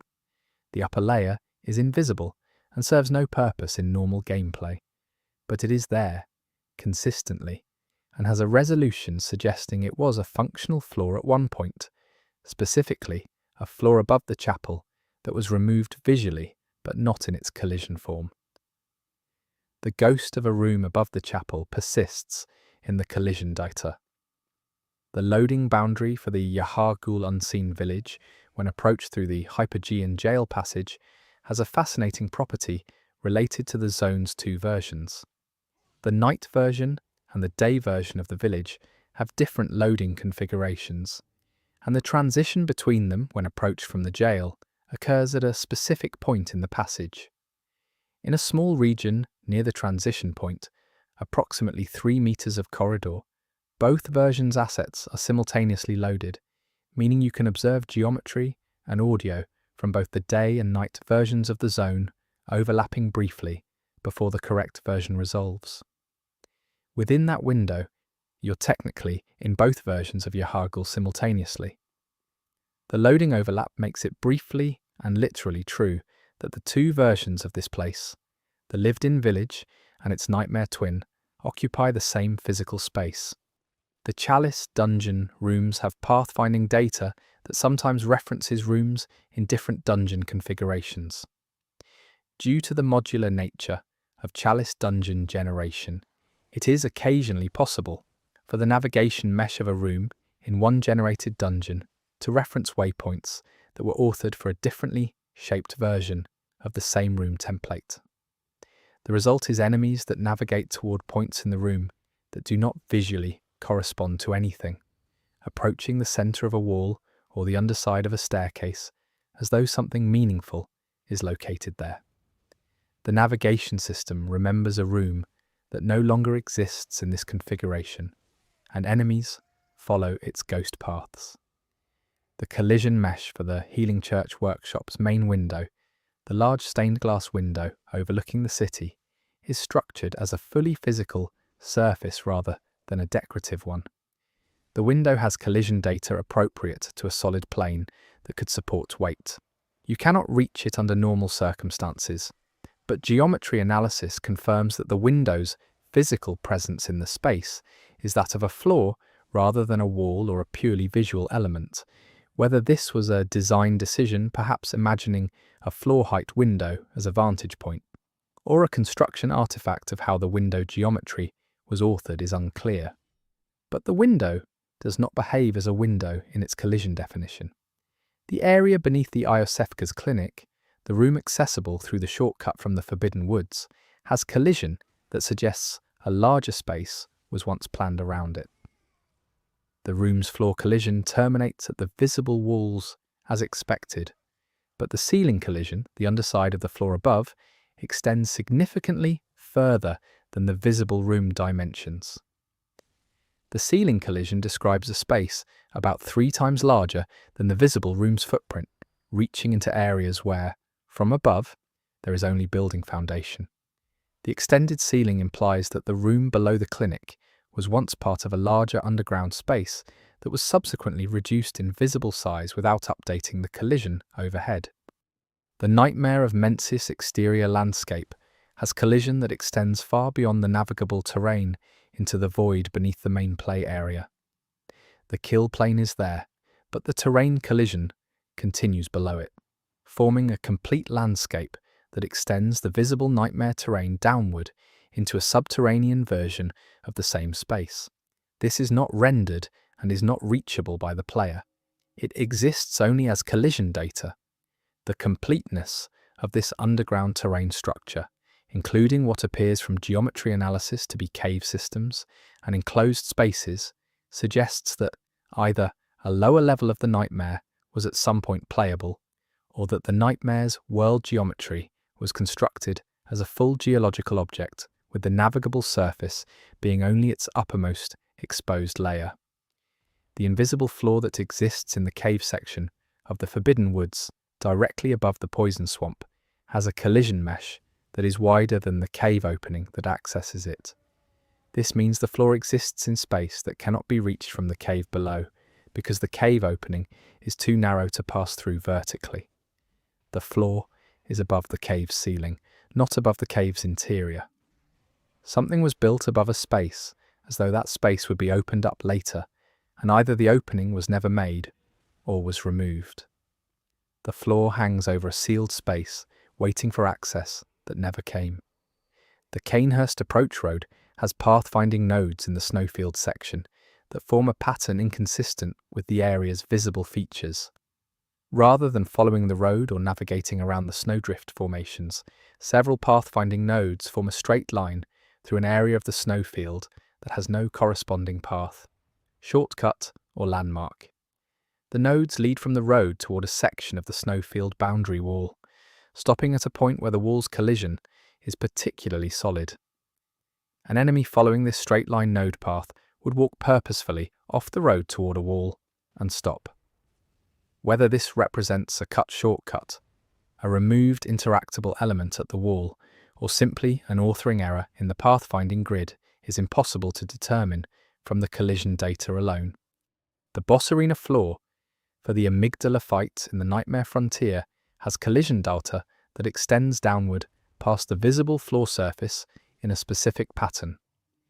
Rather than being a flat floor with uniform depth, the amygdala arena floor has variable depth across its surface, with some sections extending 2 meters below the visible floor and others only a few centimeters. This variable depth collision creates an uneven physical environment beneath the visible surface, an underground topography that the player never sees or interacts with, but that exists in the game world. The amygdala boss's own physical interaction with the floor may be partly determined by this underground topology, since its leg placement and balance calculations could potentially reference subsurface collision points in ways that affect its stability on the arena surface. The doll's behaviour in the hunter's dream extends to her pathfinding in a way that reveals something about how the dream's navigable space was authored. The doll's patrol routes in the dream's garden avoid a specific area near the back of the garden, a section that appears visually navigable and has no obstacle. But the doll's pathfinding treats this area as off-limits, routing around it rather than through it. The pathfinding exclusion zone corresponds to a section of the garden that is slightly lower in elevation than its surroundings, a barely perceptible depression in the lawn. Whether this depression has significance, whether it marks a location that the doll was designed not to walk over, or whether the exclusion zone is simply an authoring boundary placed for aesthetic reasons around a feature the designers wanted to highlight, the outcome is the same. The doll does not walk there. The pathfinding data for the Hemwick Charnel Lane exterior contains nodes that reference a building interior not visible or accessible from the lane's exterior. These nodes appear to be associated with an interior space whose entrance was removed at some point in the area's development. The nodes would navigate an enemy from the lane's exterior into a building that, in the final game, has no entrance on the lane side. The building exists, its exterior is present, but the door or passage that the pathfinding expects to be there is not. Enemies following these nodes would walk toward a solid wall, stop, and return, pursuing a passage the game no longer acknowledges. The Thumerian Chalice Dungeon. Central chamber layout has collision that implies certain rooms were designed with two-story structures that are not present in the final dungeon templates. The collision mesh for the central chamber of a specific dungeon tier has a horizontal plane at approximately twice the room's ceiling height, an invisible floor floating above the visible ceiling. This upper-level collision has connection points, short vertical surfaces that would serve as stair or ladder attachment points, suggesting the upper floor was meant to be reached rather than being a pure construction artifact.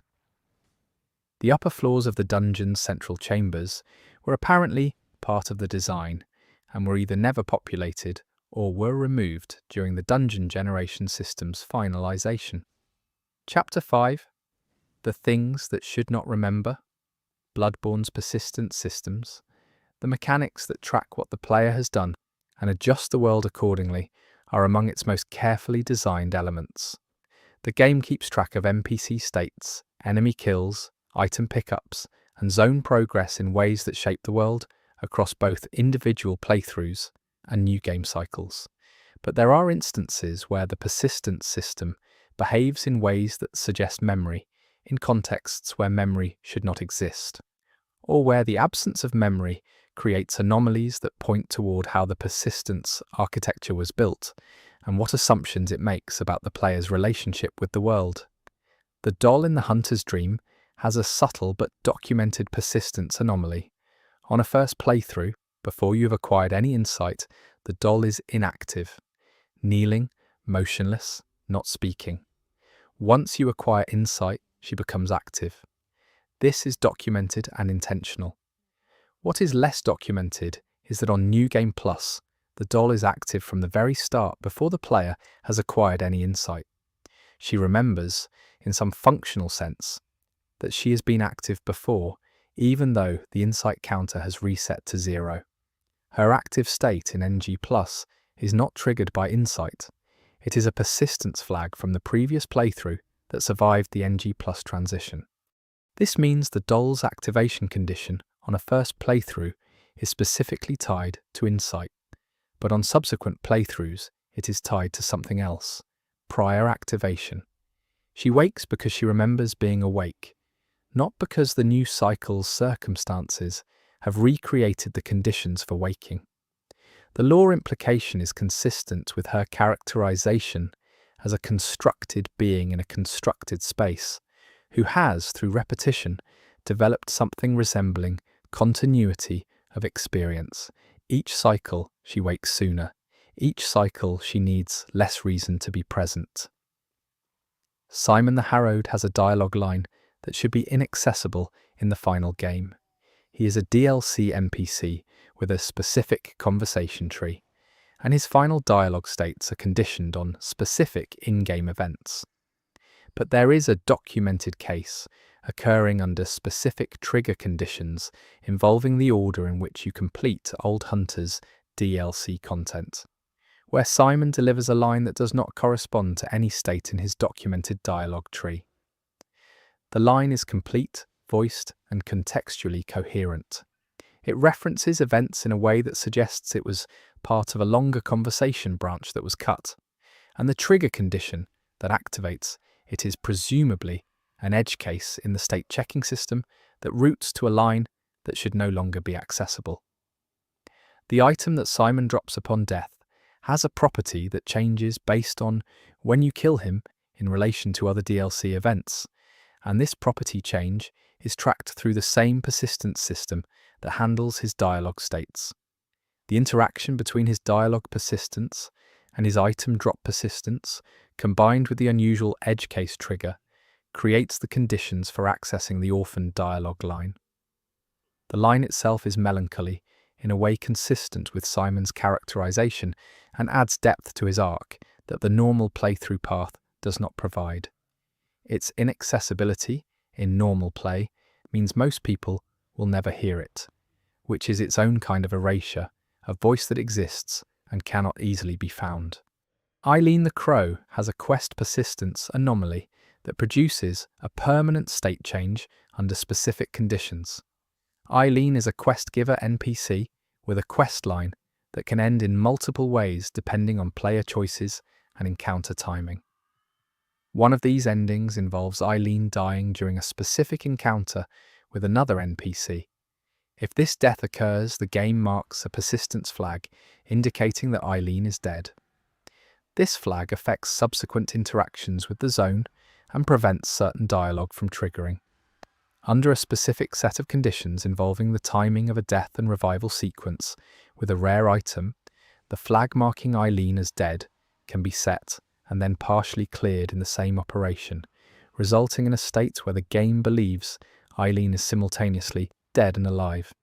In this state, Eileen's body remains where she died, but her dialogue flags behave as though she's alive, making certain NPC conversations reference her as a living character while her physical presence in the world is a corpse. The game does not crash in this state. It simply maintains an inconsistency between the world state and the dialogue state, and the two systems run in parallel without resolving the contradiction for the remainder of the playthrough. A person who is both present and absent, dead and referred to as living, creates a haunting that the persistence system was apparently not designed to prevent.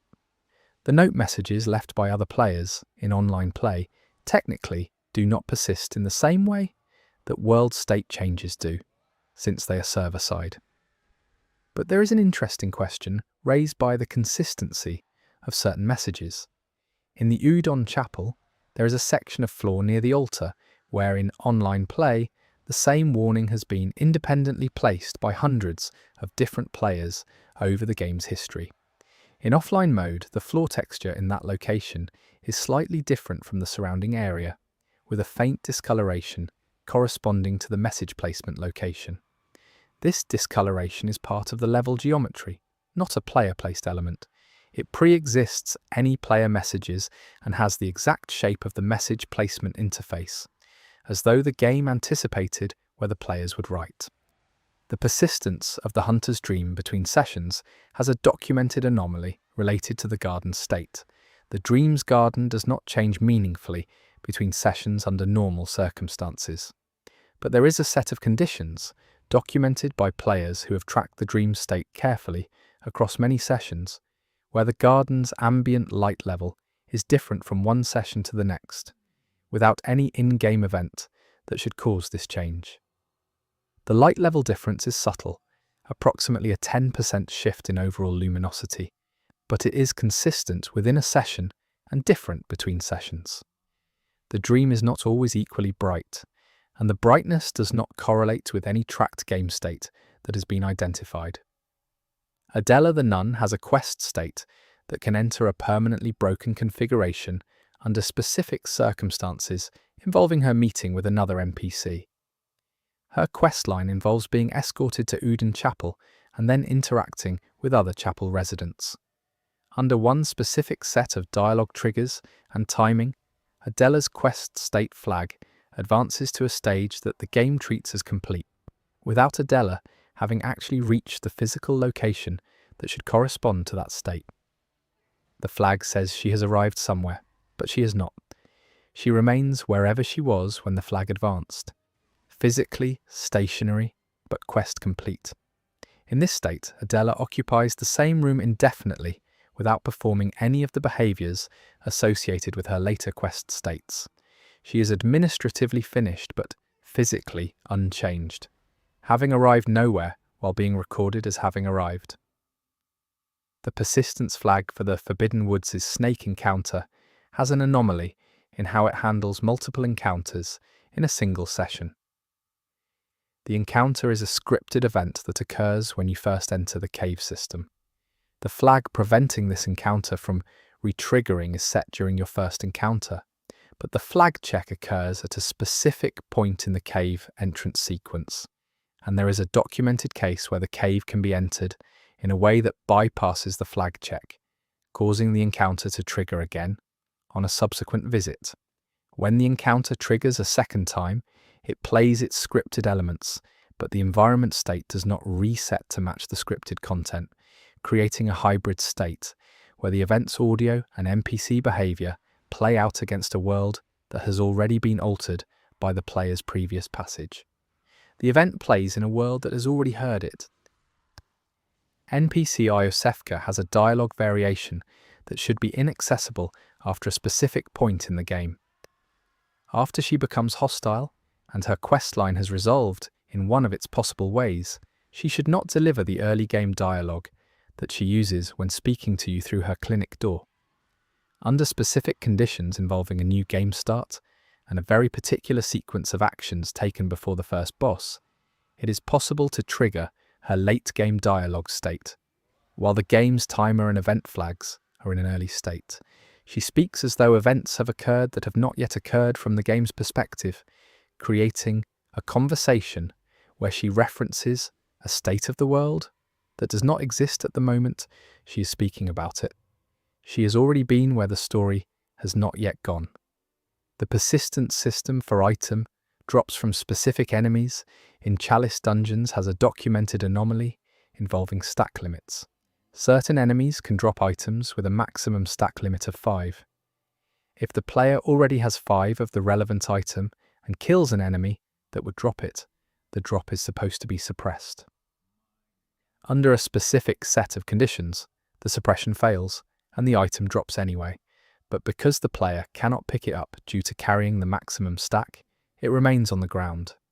It then persists in that location for the remainder of the dungeon session rather than despawning on a standard timer. A dropped item that cannot be picked up and refuses to despawn creates an environmental artifact, a small piece of loot sitting permanently on the floor of a dungeon room, acknowledging that something happened without allowing the player to resolve it. The white messengers that appear at item pickup locations have a persistence property that is inconsistent across different item types. For most items, the white messenger at a pickup location disappears permanently once the item is collected. For a specific subset of items, primarily certain blood vials and quicksilver bullets left by slain enemies, the messenger reappears on the next room entry after being dismissed by item collection. This reappearance is not a respawned item. The item is gone. Only the messenger remains, sitting at the now empty location where the item was. This ghost messenger behavior has been documented in multiple locations and appears to be tied to a specific category of item that has a different persistence tag from standard pickups, creating a small entity that marks where something was taken from and cannot accept that it is gone. The abandoned old workshop's doll, the inactive miniature version of the hunter's dream doll found on the workshop floor, has a persistence property that is unique in the game. She is, for all mechanical purposes, an inert prop. She cannot be interacted with, she cannot be moved, she has no dialogue, but she has an orientation flag. Her facing direction changes between visits to the area. She faces a different direction on different visits. She has no movement system. She does not animate. She simply faces a different direction on different entries to the room. The direction change is not random.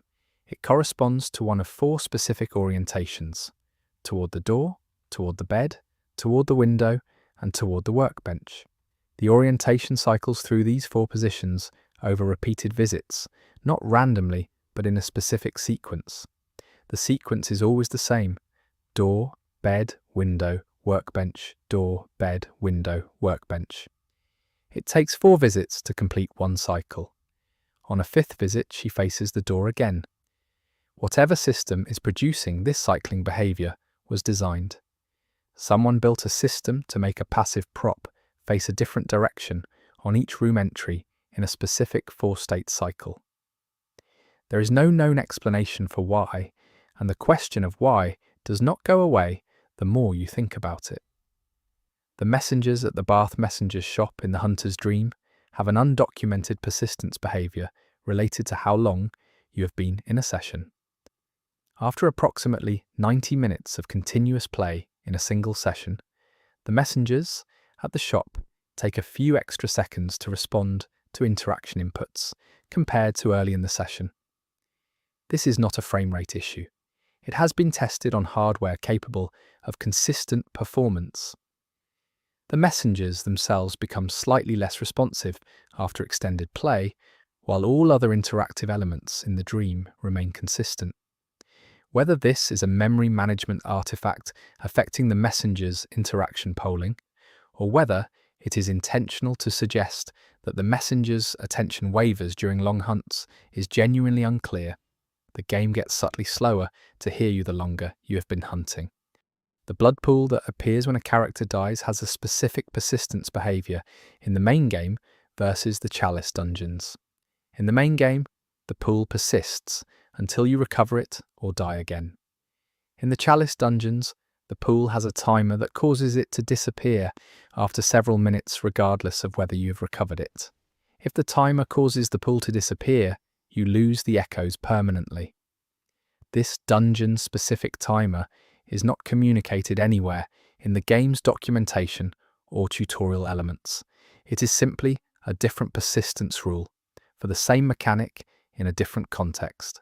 Players who learn the mechanic in the main game carry that understanding into the dungeons and occasionally lose echoes in a way they did not expect because the rules changed without announcement. The eye pendants carried by some NPC hunters have a persistence property that creates an anomaly in the item discovery system. These items, when dropped by NPC hunters you kill, are supposed to be one-time drops. The persistence flag for each NPC hunter's drop should prevent the item from dropping again in NG+. Under a specific set of conditions involving the order of NPC deaths across a NG cycle, the persistence flag for one NPC hunter's pendant drop can remain unset even in NG+, allowing the pendant to drop again. This creates an opportunity to collect two of an item that is supposed to be uniquely singular. The second pendant is a duplicate of the first in every respect. Having two of them produces no unique outcome. It simply breaks the uniqueness of an item whose singularity was presumably meaningful, creating a copy of something that was meant to exist only once. The persistence of the moon presence's effect on the hunter's dream after the end of a playthrough is technically absent. On a new game, the dream resets, but there is documentation from players who have tested specific NG+ triggers that the audio environment of the dream is slightly different in NG+ compared to a fresh playthrough in a way that is not accounted for by any documented zone state change. The dream sounds slightly different on a second playthrough. The difference is subtle, involving minor variations in the mix levels of the ambient drone relative to the surface music, but it is consistent across different players testing the same NG+ condition. The dream carries an audible memory of what happened before, however faint, and the persistence system is tracking something about the playthrough's completed state and applying it to the next cycle's opening atmosphere. The weapon upgrade history for specific player weapons has a persistence property that affects enemy behavior in a way almost no player knows about. Enemies in specific areas of the game have behavior modifiers that are conditioned on the player's equipped weapon's upgrade level. This is documented in some general terms as the game's way of maintaining challenge across upgrade levels. What is not documented is that the behavior modifier in certain zones checks the weapon's highest ever upgrade level rather than its current upgrade level. If you upgraded a weapon to +9 and then discarded it, the behavior modifier in those zones would still treat you as a +9 weapon player, even if your current weapon is +3. The game remembers the weapon you used to have, and the world adjusts to that memory rather than to your current state.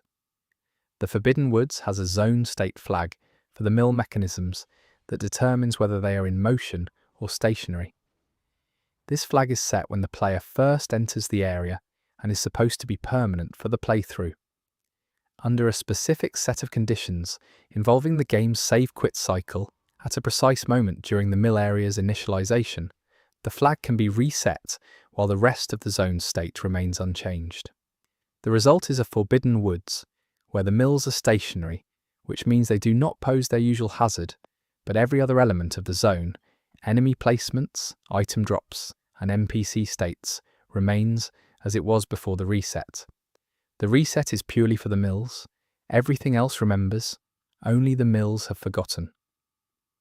The persistence tracking for Gehrman's dialogue across playthrough cycles has a property that occasionally results in him delivering a later cycle version of a specific line on an earlier cycle visit.